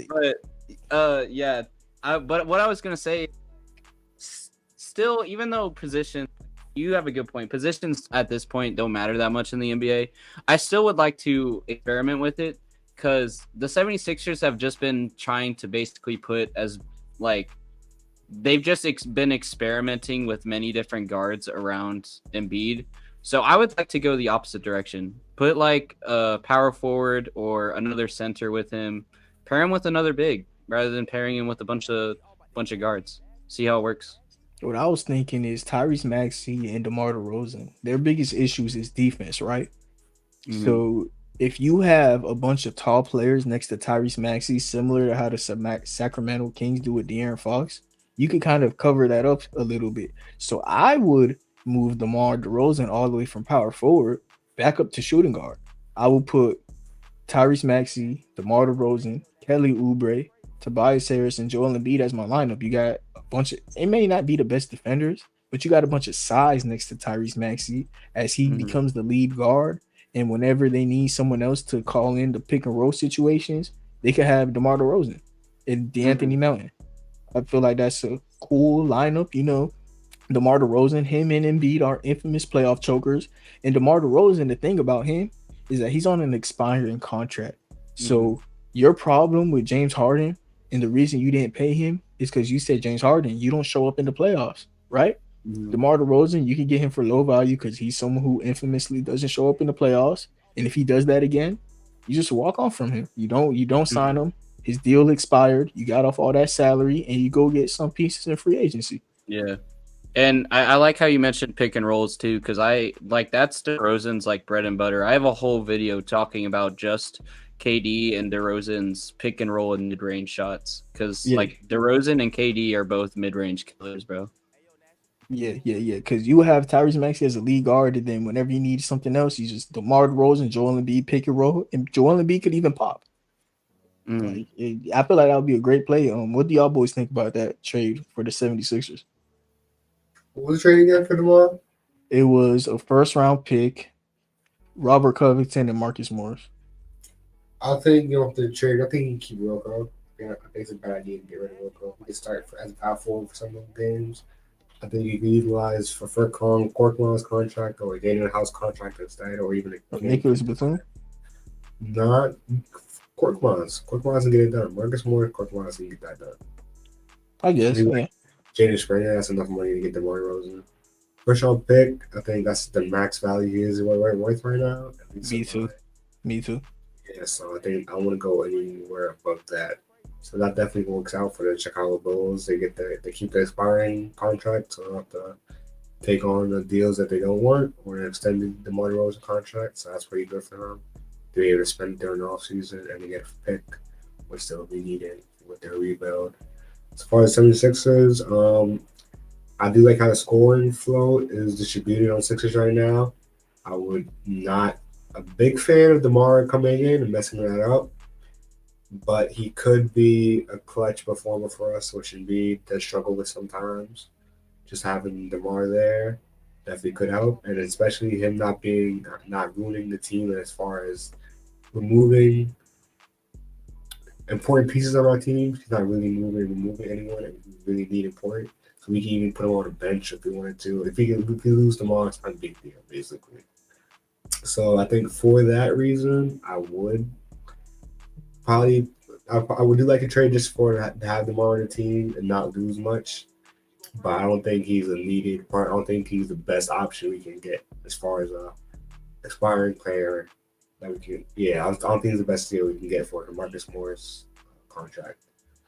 And yeah, so What you think about it, Nick? Not a bad trade. I mean, yeah, like what you were saying with Amara. I mean, underperforms in the playoffs again. You just get off the contract and you don't even gotta worry about it. So I mean, you Yeah. trial and error here. I mean, if it fits or not, and then even even if he does fit and it's time to re-sign him, you don't even need to pay him as much as he was making because he's definitely regressed as a player, and also he's getting older too, so you don't really need to pay him as much either. And then Yeah. gives you still enough salary to even sign another superstar. not even Yeah. that. Tobias Harris's contract too, $40 million right there. It's You about can re-sign both of them for that money and still have room to spare. yeah. And Tobias has been playing his value back up. Mhm. Another trade I have, I was a little wrong about this team. I'll admit, like last episode, like watching them now, I'll admit I was a little bit wrong, but I made the trade, so I'm gonna say it. Tobias Harris, DeAnthony Melton, and 3 first-round picks, one of them being VIA the Clippers for Kevin Durant. I feel like Kevin Durant is someone who's always on the trade market. He's always available, even though if he's not Good point, available. But I'll say this. I was a little wrong about the Suns last week when I was like Kevin Durant might ask out. But at the same time, he's always on the trade market for me. The Suns, they've been balling. They've been balling recently. They've been on a win streak, so maybe I was wrong. But hey, Kevin Durant is to ask out. I feel like this is the correct value for him. And I know one thing about Daryl Morey is he loves adding star players. Like if he has a way to add a star player next to his star player, he's going to do it. So if Kevin Durant was to do some crazy stuff that we are not predicting right now, I think this would be an amazing landing spot for him. What do y'all think about the realistic? How realistic do y'all think that is, that trade? What's the trade? I don't know. Yeah, me neither. It was I 3 couldn't. first. I don't see Kevin Durant. I mean, I don't know. I'm kind of 50-50 on it. I was gonna say like I don't see him leaving the Suns, but at the same time, like you're right, bro. He's always on the trading floor, so like it could go either way. But I don't know if the 76ers would add, or I don't know if the Suns would ask more from the 76ers for him, or I don't know if the 76ers would be willing to give up like too many players. Like I don't know what the 76ers would be. The thing is I don't know how much the 76ers would be willing to give up or how much the Suns would ask. That's what I'm trying to say. I was stuttering over my words. But unrelated, but I'm probably gonna head out in like 5-10 minutes, just letting y'all know. So all right, bet. The trade was Tobias Harris, DeAnthony Melton, and 3 first-round picks for Kevin Durant. Yeah, I don't think the Suns go for that at all. I think it's unrealistic. I think the Suns are a top-heavy team, and we have yet to see the full potential of the big three. And Phoenix, I doubt the Suns do that. That's more of a long trade, maybe. The Suns not working out at all. Maybe that's something to explore, but even then, I don't think Sixers picks are that good. I know I have a lot to trade due to Stephen rule. So I don't think the picks they have will be that valuable to the Suns. But yeah, from the Sixers side point, I think KD definitely pushes them to like the favorites. I think at that point. Yeah. But yeah, Suns. I don't think that happens at all. Suns it's not they break up that big three, especially as they're so new. They just got them last trade deadline. Yeah, well, what you think about it, Nick? there's like a 5% chance that shit happens. Yeah, I agree. I agree. But I don't know. I mean, 76ers with KD, I think that's a championship team, but I'm not gonna lie. Yeah, me too. Me too. Another trade I got is Nicholas Batum, Marcus Morris, Robert Covington, and one first round pick for Pascal Siakam. If Pascal Siakam and the Raptors just this is another one. I don't know how realistic it is. I don't like the fit with Embiid. I feel like if the Raptors are only getting one first for Siakam, they may just resign him at that point. Like, why not just resign him at that point? I don't know how I feel about that, but how do y'all feel about it? I do like Pascal's a better fit than DeMar DeRozan. I would rather explore something like that than DeMar. I think the Raptors would do. I think there are the new goal is just to rebuild with Scotty Barnes. So having the freed up money and the draft capital, they get either utilized in a trade situation or utilized in future draft picks. That can definitely help that rebuilding that they're trying to succeed with. But yeah, it's a realistic trade. I still think it happens. But I do like the idea of Pascal over DeMar DeRozan for the Sixers. Okay, and the last two is Jeremy. All right, I'm gonna speed through the last two so we can get on to the next team. This is another trade I'm kind of iffy on. It is a first round pick, and when it's one first round pick, by the way, I'd like to mention that both of these have been the 2028 Clippers pick that they got from the James Harden trade. So it's the 2028 Clippers pick, Morris, Batum, and Covington with 2 second round picks for Zach LaVine. Another trade I'm kind of iffy on, and then Nicholas Batum, Robert Covington, a salary filler for, and the 2028 first round Clippers pick for my favorite one, Jeremy Grant. So what was the Jeremy Grant trade? It was Batum, Covington, and the 2028 Clippers pick with salary filler and with a salary filler. The 2028 first round pick from Clippers. Clippers is very valuable. Definitely something I want to hold on to. I don't know if Jeremy Grant's the guy I would give that up for. I would try to move around maybe another first or second round picks, but I definitely would like to hold on to that Clippers pick. But Jeremy Grant definitely helps the team more out. I think he plays a similar role to Kelly Oubre, so I can just do everything. So that's not going to get in the way of your offense. I do like that for 76ers. I think you can utilize other people instead of Batum or Rocco for the money. I think he utilized the Fur Corner and Marcus Morris Sr. Then. And then what was the first one you said? It was a first, 2 seconds, Covington, Morris, and Batum for Zach LaVine. So basically, the Harden trade package, they will basically be trading James Harden for Zach LaVine. Everything they got in the Harden trade for Zach LaVine. That's something I'll explore. I don't think exactly. I'd rather have Harden. Actually, I'm not exactly mean, but again, I still think he's same situation with DeMar DeRozan, just not someone I want taking away shots from Max or Embiid. I'd much rather prefer DeMar at that point, so because he's on an expiring contract, so we just dump balls. Zach LaVine has a 4-year deal on his contract. So that's not an easy contract to move around.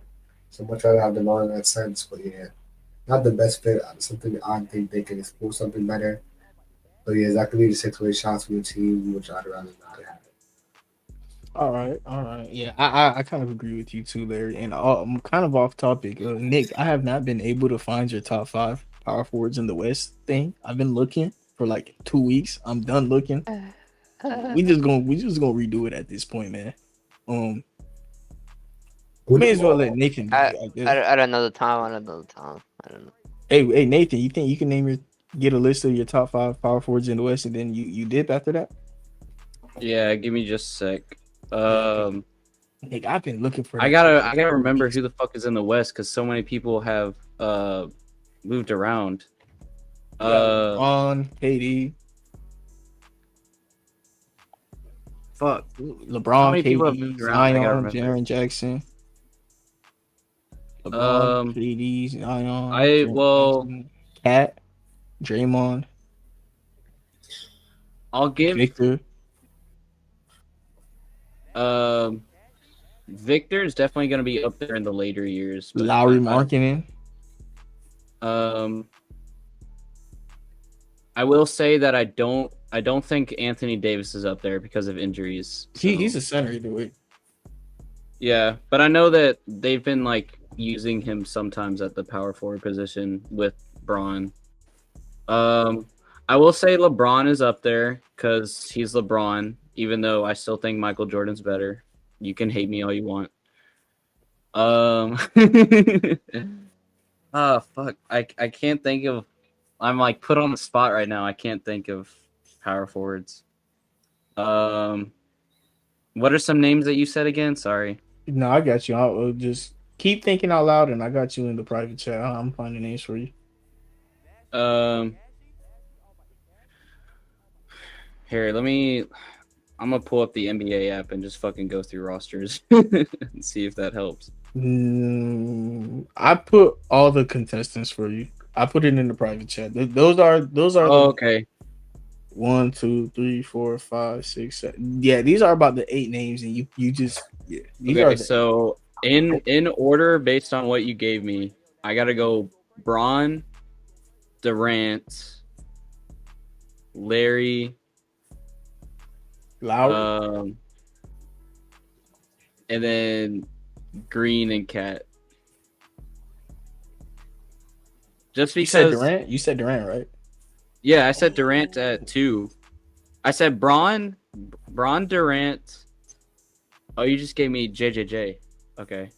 So Braun, Durant, Larry Markkinen, Jerry Jackson, or Jackson Jr. I meant to say. And I need a 5th. Oh, the 5th one is hard. Do I want to go Cat, Green, or Zion? Let's go Draymond Green, I guess, because Draymond's still good for the Warriors. All right, so I'm gonna ask you, is that your list? That's the 5 you're going with? Yeah, Braun, Durant, Larry Markkinen, Jackson Jr., Draymond Green. All right, so I'm gonna ask you again for the short. So, Nathan, can you name me the top 5 power forwards in the Western Conference? LeBron James, because he's LeBron. Kevin Durant, because I love his mid-range game. Larry Markkinen, because he's been good for the team he's on. Jackson Jr., because I really like him. And Draymond Green, because he's been good for the Warriors. Hey, you know what's crazy? This power forward list? Yeah. Lowry's not a power forward. He's a small forward. I think you're missing Kawhi.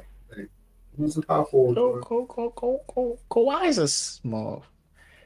That's exactly why I said earlier. Positions don't matter. Like Kawhi power forward though. If you can't leave Clippers off.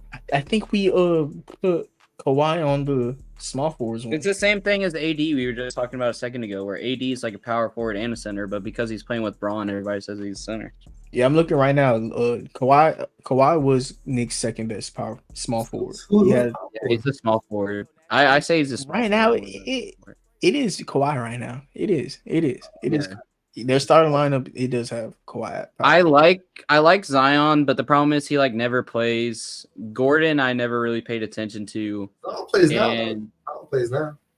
Zion plays now. But just I'm basing it both off of present and the past couple of years. Cat, I like Cat, especially because he's a center that can shoot threes. But I feel like Cat's more of a center than a power forward. But the Timberwolves have just not been doing great last couple seasons, and he also has some competition with Anthony Edwards and all that. So yeah, you can say competition. I think he's a great teammate that's better than him. It's just how it comes down sometimes, man. But yeah, that's your top 5 power forwards in the West. Let's move on. Let's move all right, I'm gonna head out. So Nathan Buttnet on YouTube, all that good stuff. I didn't have my link because I joined late, but yeah, just You can Nathan just on type net, it in. Nathan Buttnet on YouTube and Instagram and all that good stuff. So I gotta head out. So later, All guys. right, man. I appreciate you joining the B Good luck, man. Safe. All right, now on to the team. The last team we was talking about was the Miami Heat. We went over some 76ers trade, but the last team we was talking about was the Miami Heat. And this coach said that Jimmy Butler's a top 5 player in the NBA. And I agree with him. He is such a smart man, and that's why he's had a job in the NBA for the past 30 years. That's Tom Thibodeau of the New York Knicks. I feel like the New York Knicks have been a solid team. Jalen Brunson, he's been keeping up to par with where he left off on our start bench cut. People seem like they ain't like what I had to say, man. But I had some people agree with me. Some people hate what I gotta say. I almost fought for myself in the comment section, but comments not worth it, man. I almost went on my account and started fighting in the comments, but I was like, man, I don't got time for this. But Mitchell Robinson, he's been the best offensive rebounder in the league as of this point. RJ Barrett has kind of took a step. He hasn't took a leap, but he's took a step forward. And Julius Randle, recently, he's been kind of coming back to normal. He's been becoming a normal NBA player again. He started off the season terribly, but Julius Randle been bouncing back a little bit. Do y'all boys got anything y'all want to say about the New York Knicks? Yeah, just want to point out again that Mitch Robinson's having offensive rebounds plays a big part of that team. Definitely something to like to see. Julius Randle has not been shooting efficient at all. Pretty terrible splits. That's something that needs to be given more attention to, and maybe even move him during the season. Just see someone that's more dependable, someone that's more dependable on the score, and someone that you depend on more. And just better overall, honestly. Brunson doing Brunson thing, nothing crazy. Emir quickly has not been giving us a spark. Not the necessarily spark that we all expected. He's still not a bad player by any means. Just not making as much goals as we expected him to. Thought his 6 year combination, he's not in that right now. Just a little bit more to improve on and solidify that spot for me. I think you tripping, Larry. Is he top tier? 6 But man, Quickly's been really good, bro. Like, he's averaging 16 off the bench. What more you want off the bench, bro? He hasn't been making that much noise to me, bro. Not me. He's been good though. Is he like a top contender for the 6 man year right now? I don't think he is. Who's in the race? Top 10. Let me think real quick. Maybe Mo Wagner. Wagner's is there. Also, like Milwaukee, they got Caruso comes off the bench. Caruso's in there too. I think Quickly's up there with those guys. Yeah. Top 10. I don't know. Malik Monk, how's he been doing off the bench? Malik's he's number one. I think he's the guy right now. I think it's him. I think Quickly's been really good off the bench too, though. Quickly has been good off the bench. And look at his stats. I haven't really heard noise about Quickly, so I kind of slept on him. I'll look at his stats right now. Yeah. Nick, you got anything you want to say about the New York Knicks?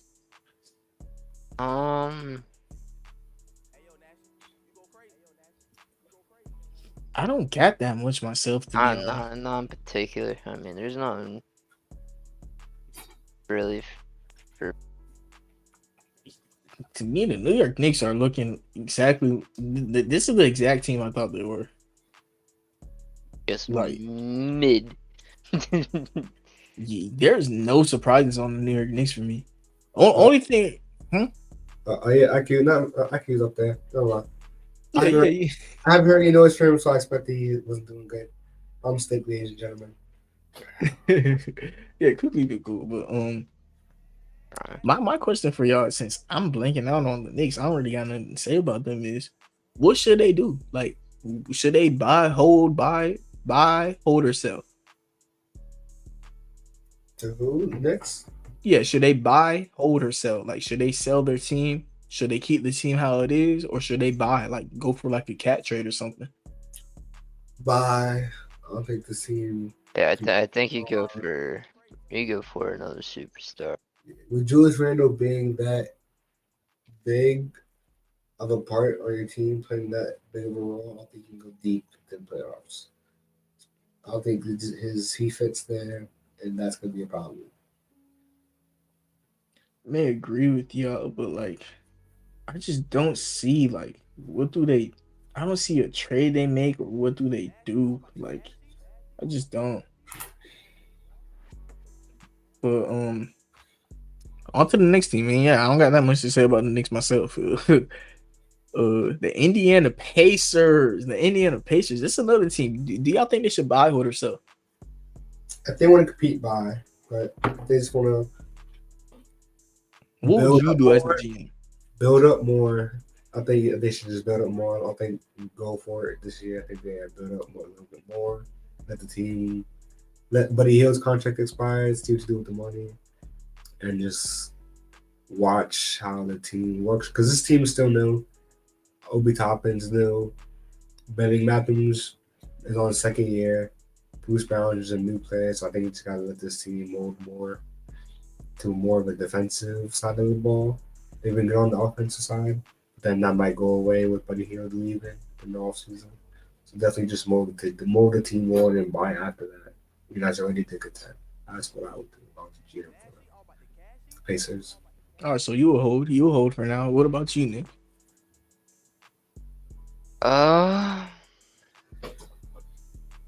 The Pacers, right? Yeah. I mean, I like their young core, bro. Their young core is pretty good. They just need defense, man. Their defense is horrendous.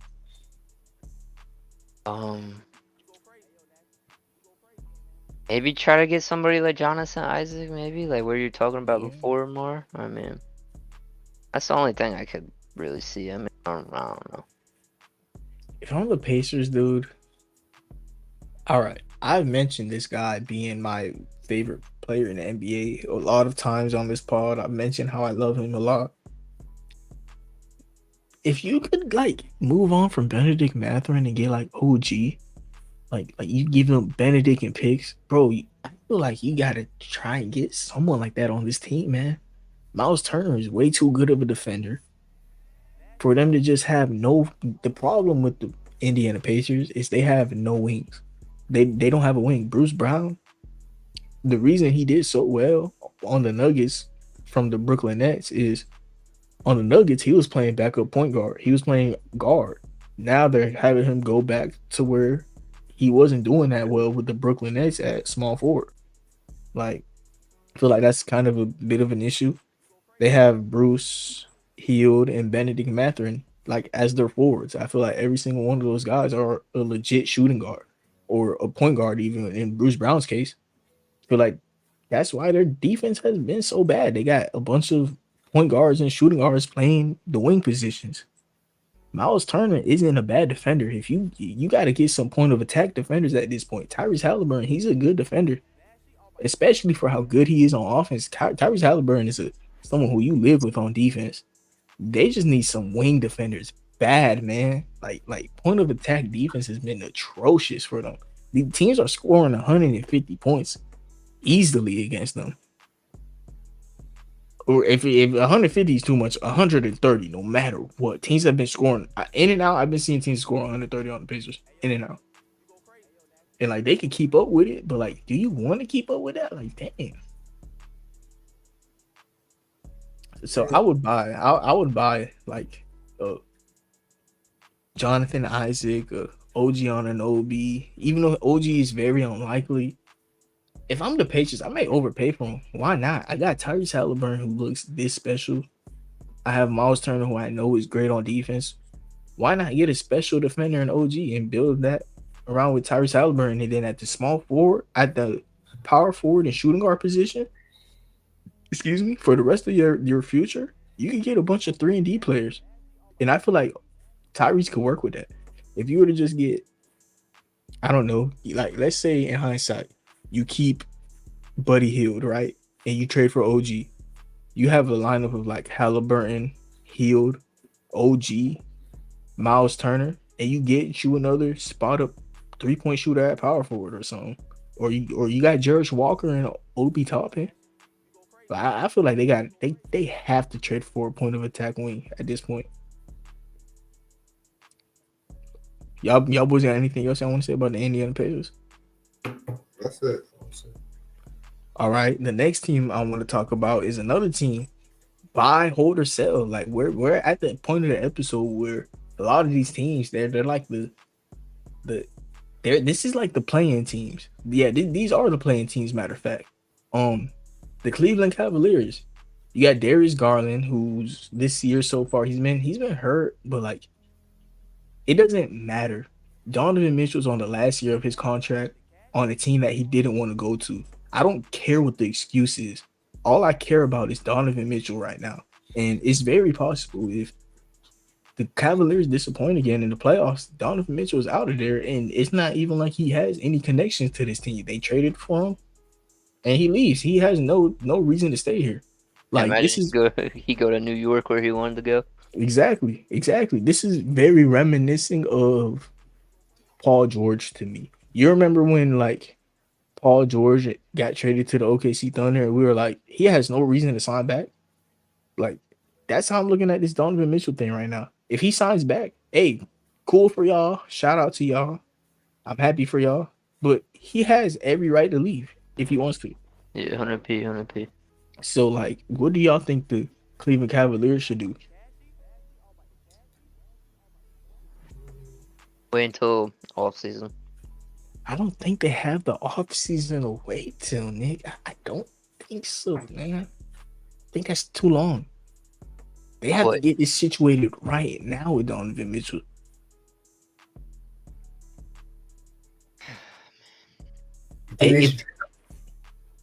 Who do I think they should trade? Yeah. You look at offers for Jared Allen and Darius Garland. So you want to fix? So basically, what are you trying to do again? I'm trying to get a star. I don't know how. I don't know who. You can get it with Darius Garland. Can get you a star. Yeah, but like, who's available? It's like no one's available almost. At this current moment as we're talking, no one's available. And another thing is teams have learned how to guard the Cavaliers and how to defend against them. It's been 2 years, or it's been a year now. A year, that's a lot of film for teams to know that, hey, on defense, maybe we shouldn't run in the pick and roll against Evan Mobley, guarding our ball handler as one of the best switch defenders, and running into Jared Allen in the paint. Teams have realized maybe that's not a smart idea. Maybe what we should do is attack Darius Garland and Donovan Mitchell. And that's what teams have been doing. And the defense hasn't been that. Their defense hasn't been a top 5 defense like it was last year. And then on the other side of the ball, I mean, do you have to guard Jared Allen and Evan Mobley from beyond 10 feet? You don't. And teams have realized that this it's a weird fit. It's a bunch of talent, but it's not good fits, man. I really want to trade Jared Allen, especially because Jared Allen is really good, and I want to move Evan Mobley to center. You move Jared Allen and you get a small forward or you get something, man. Like I don't know what, but you get something that fits better and moves Evan Mobley to the 5 position, and you become one of those teams like the Miami Heat with Evan Mobley that just switch a lot. Evan Mobley is capable of that. I think he's one of the best defenders in the world, and let him be that at the center position. Yeah. Y'all boys got anything y'all want to say about the Cavs? I think just maybe try to move off of I don't like the offensive scheme. No, I don't like how Evan Mobley and Jared Allen are in the front court together. I just think it limits the offense. I think definitely pairing Evan Mobley with a shooting big would help the offense a lot, the offensive flow. Maybe try to get another small forward. They've been trying to do that for years, and that's the best they can come up with. They should definitely have to try maybe use that money for someone else that can help them out. But yeah, that's about it I have on the Cavs. I haven't paid attention to them that much this season. I'm going to change that for next episode.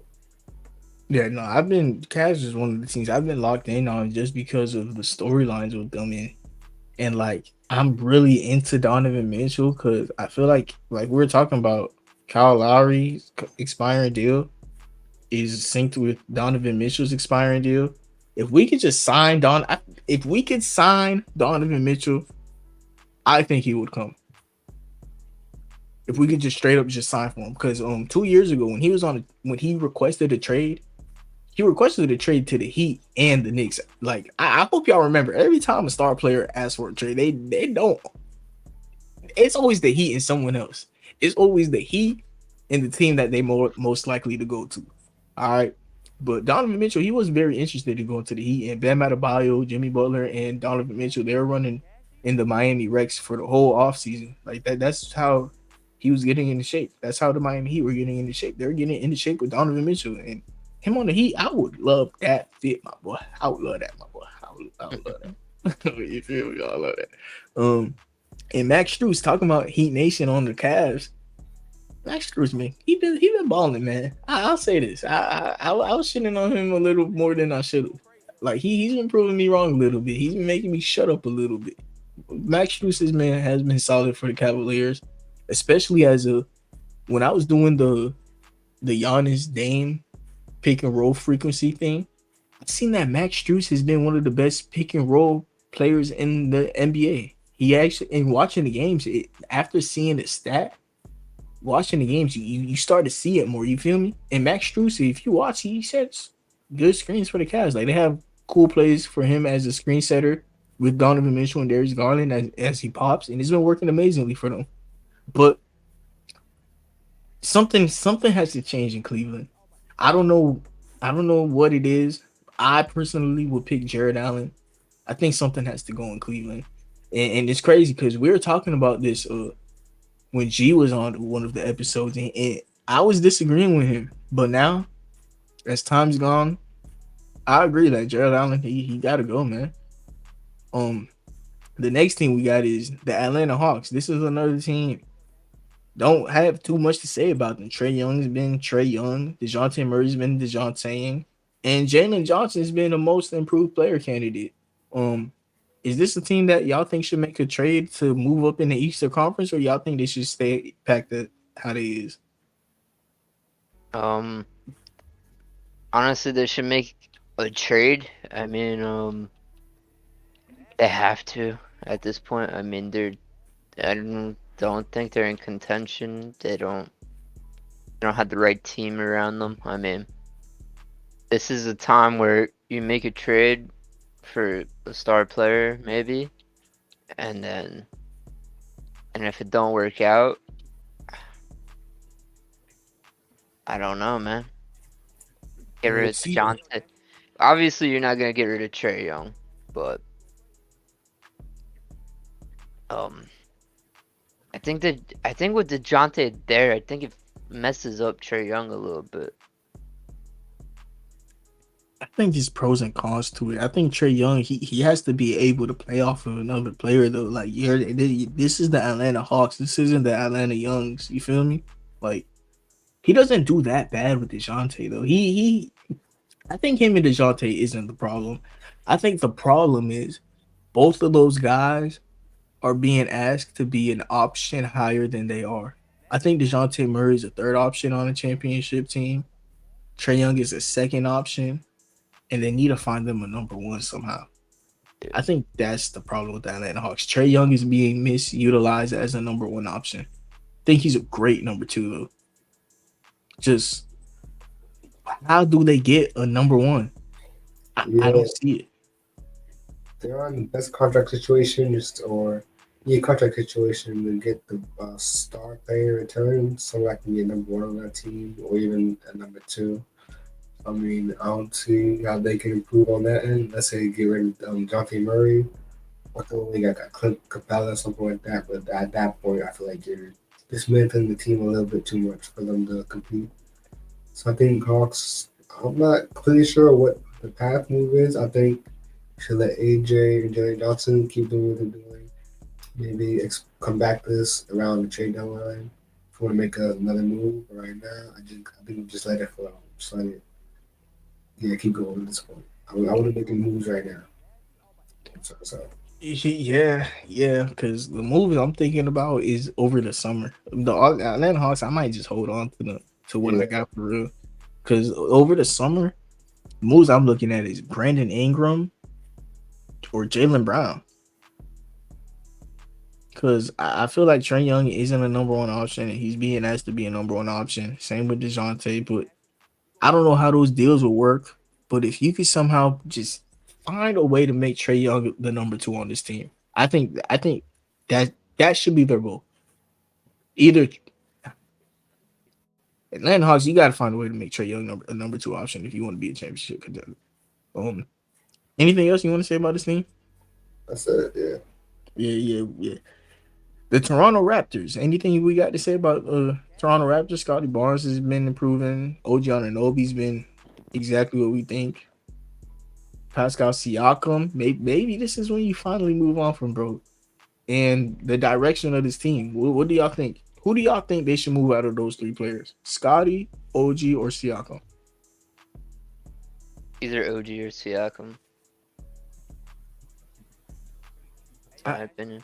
I think you got to pick from Scotty or Siakam. I think that's the decision. I think OG is similar to how I was explaining what Bam is for the Miami Heat, but to a lesser degree. I feel like Jimmy Butler is the obvious best player on the team, and Tyler Hero is the obvious young asset on the team who's been playing amazingly. And you have to pick whether you want to pair Jimmy with Bam or pair Hero with Bam. I think that's kind of where the Raptors are. I think they got to pick, do they want to pair OG with Scotty and like go the young way? Or do they want to pair OG with Siakam and be a contender right now? I feel like OG could fit both timelines. They got to pick a timeline though.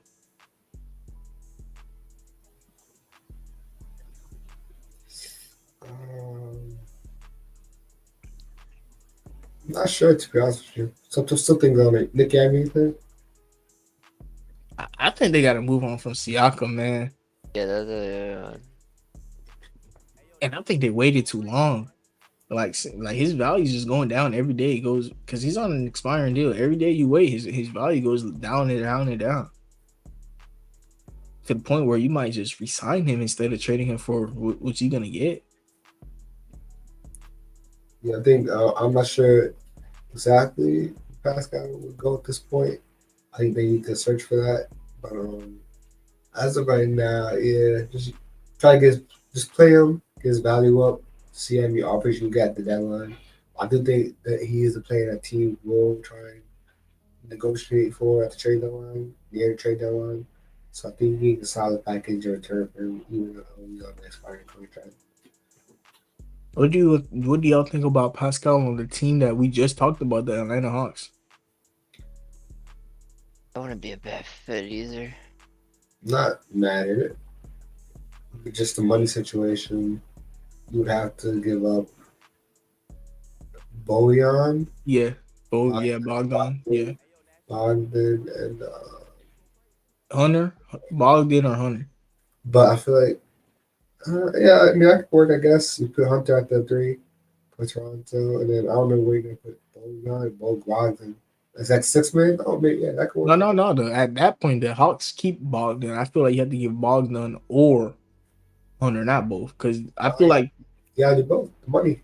I think the Raptors would want like 3 players in the deal. It would be like a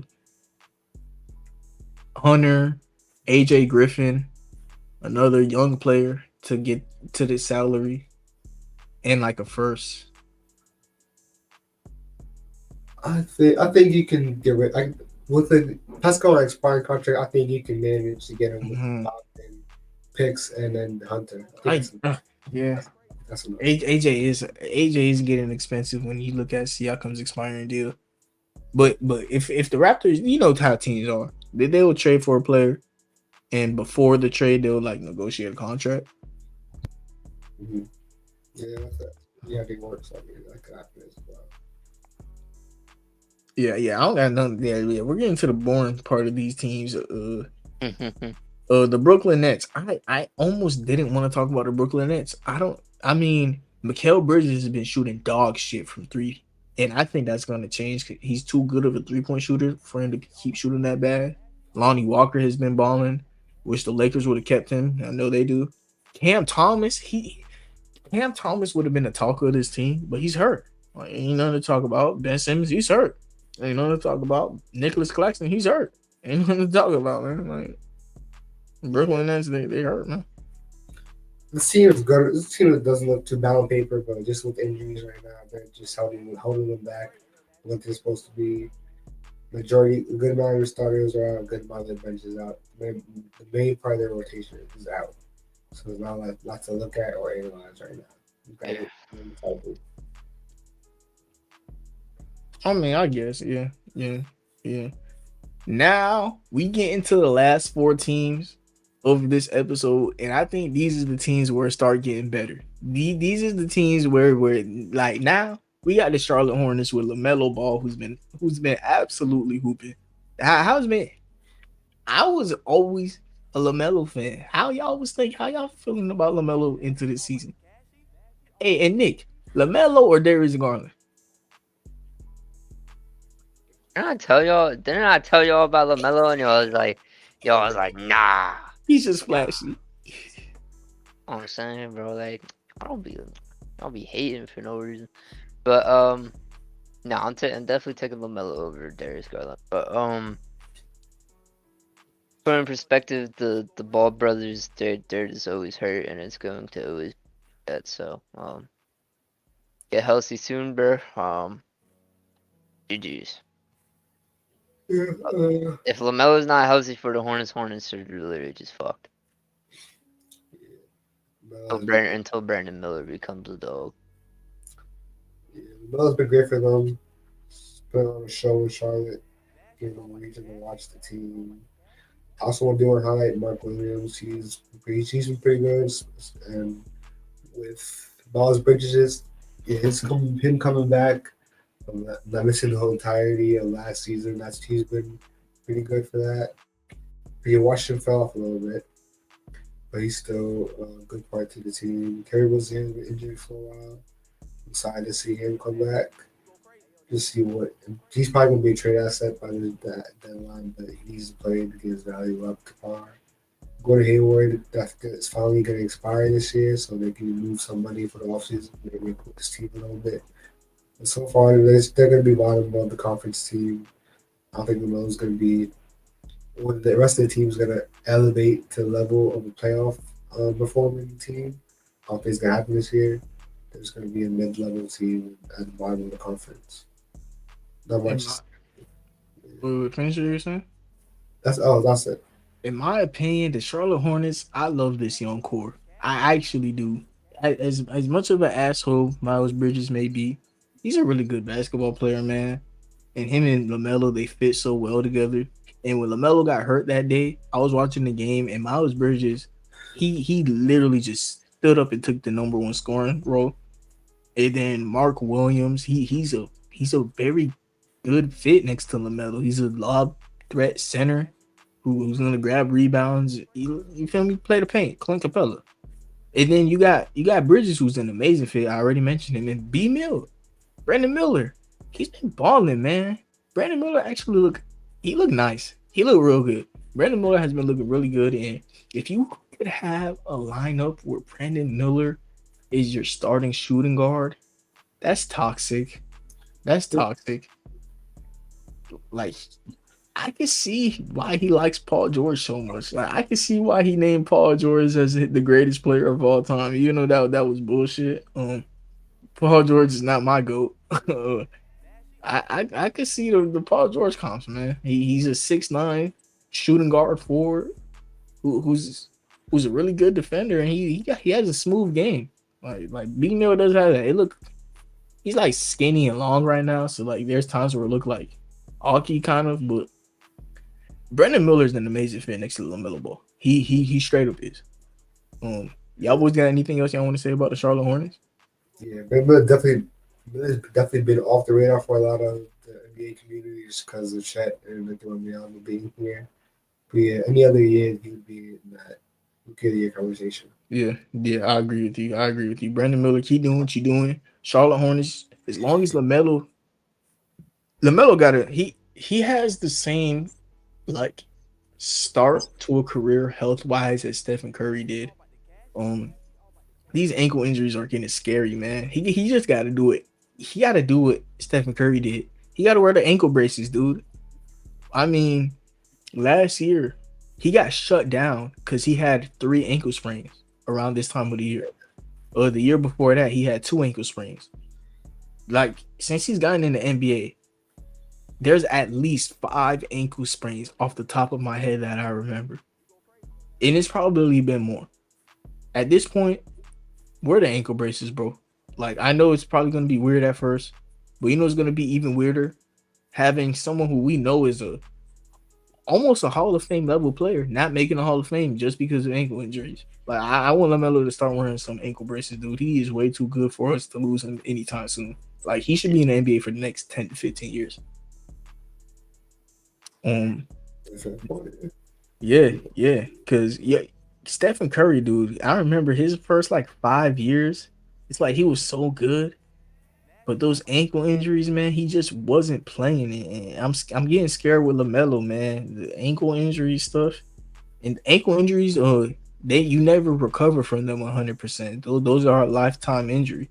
So it's something you gotta act like you have for the rest of your life, because you do have it for the rest of your life. Next team I want to talk about is the Chicago Bulls. This team is done. This team is over. They blowing it up. Zach LaVine gone. DeMar DeRozan gone. Alex Caruso gone. Even Patrick Williams has been getting calls around the league. And Nikola Vucevic. I want these 5 players gone by February. How do y'all feel about the Chicago Bulls? Not really to say that. Just blow it up. I don't really believe we don't need to stay on this. The next 3 we like this, then the next 2, bro, we do not need to stay. Definitely time to blow it up. These players are still good. That's why they're so wanted by the rest of the league and getting called up on. Zach LaVine, I think DeMar and Vucevic, their value has decreased since that legendary Chicago Bull run a couple years ago when they were in the first team. And it's going to decrease even next year, and that's going to get worse and worse. So this is definitely time to pull the plug right now, get as much as you can ignite a rebuild. That's about it. Yeah. Chicago Bulls, y'all been done for years, but y'all just haven't realized it. We have though. Hopefully, y'all waited too long. Y'all not gonna get that much value out of these players, so just hurry up and get it over with. And next team we have is the 30-point per game scorer, Larry. Could Jordan Poole average 30 points per game still? Nah, that shit was crying when y'all said that shit, bro. That shit. Yeah, same thing with Colin Sexton. It's okay. I was crying, bro. Same thing with Colin Sexton. I got pick one for every year. Was it Elijah or was it Mike that was thinking, or was it both? I'm thinking what? Might have been both. That Jordan Poole is gonna be like a 30-point per game scorer? Yeah. No. It was Mike and Larry. Elijah was with me saying like Elijah bet against it actually. Like he actually betted against it with Larry. You remember Elijah made a bet with Larry that he was like, man, matter of fact, Jordan Poole's not even gonna average 27. Larry's like, you sure? Yeah, we're pretty confident at least. Yeah, and I understand that this got pulled for a trade asset now. Like, no, you did not. You got him because y'all thought he was gonna be good. Hey, Jordan Poole, the franchise player, man. I mean, Jordan Poole, he's just ignorant, dude. I'm sorry, man. He thinks he's somebody, bro. Like, he's just walking in there like, I got a ring, bitch ass niggas. I got a ring, nigga. I can shoot with it. This is my team, nigga. Bro, I'm gonna be honest with you, Poole. I think, in my opinion, Tyus Jones is better than you. Kyle Kuzma is better than you. Danny Avdija is better than you. In my opinion, Jordan Poole, you're the 4th best player on that team. Can you act like you're the 4th best player on the 2nd worst team in the NBA? Please, can you act like it, please? Like this man acting like Stephen Curry's next to him to like give him space and all that gravity and all these wide open shots. You don't got that no more, man. Not Jordan Poole. He I can see why Draymond Green punched him. Like, I'm sorry, but I can see it, bro. He acts like he act like a little brother, man. Like when you look at that, he just act like someone little brother you want to beat up, bro. Like I'm not being serious, by the way, to anyone listening. It's all jokes, but Jordan Poole, you gotta stop that arrogance, man. I feel like that's his biggest issue. He plays arrogantly. He plays like he has no, he knows he plays like he knows the general manager. Like he plays like he knows he's best friends with the manager, and it's because he almost is. Bob Myers came from the Warriors, and that's why he traded for Jordan Poole. Yeah, Jordan Poole has been very inefficient. He's not the franchise guy the Wizards thought they were going to get, and the team doesn't really fit too much overall. Wizards have been playing amazing, but again, it's kind of just wasted stats at this point with how bad they are. Tyus Jones has been getting called up. He's still a very good turnover ratio. But again, he's being wasted as well. Gafford has been okay. Nothing really too special to say about him. But Bilal Calabar has been probably the best things going on in Washington right now. I agree. They still have the good shooting role players like Denny or Corey Kispert. They've still been doing their thing, but they have a lot of pieces that they can just move and try to find another star in the draft within a couple of years. It's probably the best bet to find someone in the draft. Yeah, Bilal was drafted 100% as a project, and the fact that he's been he's a project still, but the project has started off very well. And if he could just round out his game, Paul George-esque, Kawhi-esque. Like he's one of those amazing two-way. He could become one of those amazing two-way small forwards. Like he has the skill set for that, or not the skill set. He has the traits for it and the defensive skill set for it. He just got to get his offense up, man. Yeah, definitely just gotta develop. He's been here for 14 games. Yeah, would y'all rather have Jordan Poole or Trey Jones? Poole, I'm going Poole. Trey Jones, I'm going Poole. I might agree with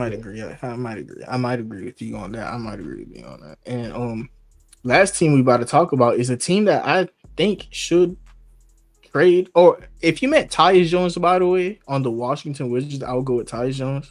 If that's what you meant, casual. But Trey Jones on the Spurs, I'm taking Jordan Poole. As a sixth man, someone to spark off the bench, I'm going to go Poole all the time. But if I need a starting point guard to be going into the championship run, I'm going with Tyus Jones instead of Poole. Yeah. The last team I want to talk about is a team.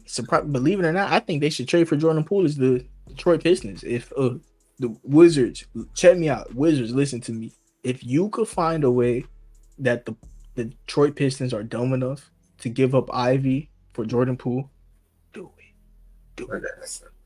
it because, bro, just if the Wizards could get that finesse off, you do it because Jordan Poole, he's gonna get the Pistons what they need. They need spacing badly. If Jordan Poole could do anything, he could at least space the court out, right?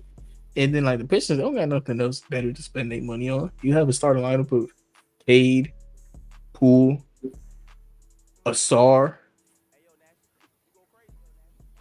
Jalen Duran, and you just find out who you want to plug in that power forward at that point. Yeah, I'm taking Jordan Poole over Trey Jones for now, because Jordan Poole, but I'll still take Jordan Poole. But who I want to talk about is Asar Thompson. I've been looking at him.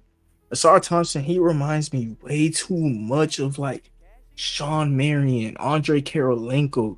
He reminds me of those guys, man. I think Asar Thompson's. I think he's about to be special on the defensive side of the ball, man. Monty Williams, I could tell from the preseason he loved him, because in the preseason there was a game where Asar played 40 minutes and he was like, "Oh, I didn't even realize." I was like, "Oh yeah, Asar's about to be playing." Asar about to be playing minutes. And then Ivy, he hasn't been playing any minutes, or he has been playing minutes, but he's been off the bench. Seems like Monty Williams isn't that bought into Jaden Ivy, and you could get him Jordan Poole to space out the court better for Cade, and then Boyan start at power forward, or does Boyan have to be a piece in the Jordan Poole trade? I don't think so. Do have to be a piece. But Jordan Poole makes a lot of money though, right? I mean, you can find other ways, but that's probably be one of the best options. So yeah. Yeah, if the Pistons could do this, man. Hey, Pistons, please listen to me. If you could get Jordan Poole, what you got? You got Cade Cunningham, Jordan Poole, Asar Thompson, Boyan, Jalen Duran. I think that's cool for now. In my opinion, man, this might be hot, might not be, but it's consistent. Similar to how I think of Luka, I think of Cade Cunningham with position wise. I think Cade Cunningham is a shooting guard, small forward, asking to play point guard. I don't think Cade should be their point guard. I don't think he should be a point guard, man. But it's probably, it's not a bad take, but I don't know who else would really would replace Cade without the point guard. Who would rather play right now on the team? Besides Monty Morris, I guess. So we really have. Got Cade. I feel like I understand that, but I also feel like that's unfair to the player, man. I feel like Cade is being asked to do something he shouldn't be asked to. I feel like Cade is a shooting guard, small forward. That's something they got to pick up during the offseason, through the draft, something back another point guard, another playmaker that can utilize.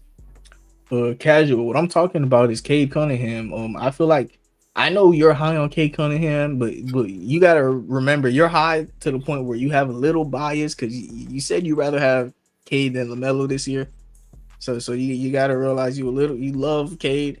I think Cade is a shooting guard, small forward. I think that's what he came into the league as. He came to the league as a 1 to 3. Usually players like that, you experiment them around. I feel like Cade at point guard hasn't been all that, and I never thought of him as a point guard, man. I always thought of him as a great secondary ball handler.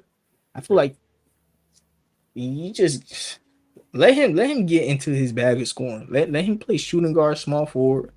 Be like point forward still exists, bro. I don't understand why every single person has to be a point guard. Luka is a point forward. He don't have to play point guard to be a point forward, bro. Like LeBron James. The Lakers could easily list LeBron James at point guard if they wanted to just troll around. Like every team could do that. Like what would y'all start line to be? LeBron, Reeves, Cam Reddish, Rui, Anthony Davis. You could just put LeBron at point guard if you felt like it. Like I don't understand why so many teams just feel the need to lock into a player being a point guard. LOL did not. I remember I was arguing Cade is cut. All I know is I was cutting Cade, and for some reason y'all wasn't. Maybe you were, but even in the future, man, I'm cutting Cade. I'm cutting Cade now and for the future. All I know is my Cade takes was looking amazing, and y'all Cade takes so far. I don't want to take too many circles, but I remember after the first game of the year, Zeno was messaging me talking about some Cade just dropped 30, boy. Cade just dropped 30. I said, that's cool. Hey, now we're a month into the season. I didn't talk any shit back.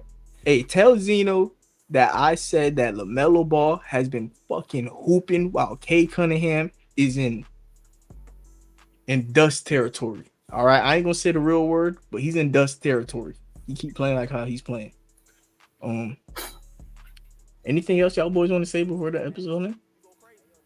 That's it, yeah. Yeah, this is a long one. Shout out to everyone who listens. Shout out Justin. Y'all go tune into the Hoopsters podcast. Shout out to Nathan who was here earlier. Nathan Burnett on YouTube. Shout out to Big Larry who y'all should, if you listening to these episodes and you don't follow Big Larry page on Instagram, what is he doing?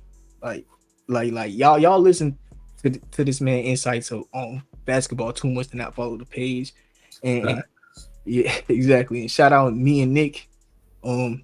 Episode ending. Hopefully y'all enjoyed episode 97 of the Score Show. And everybody have a nice day. Have a good one, guys. See you next week.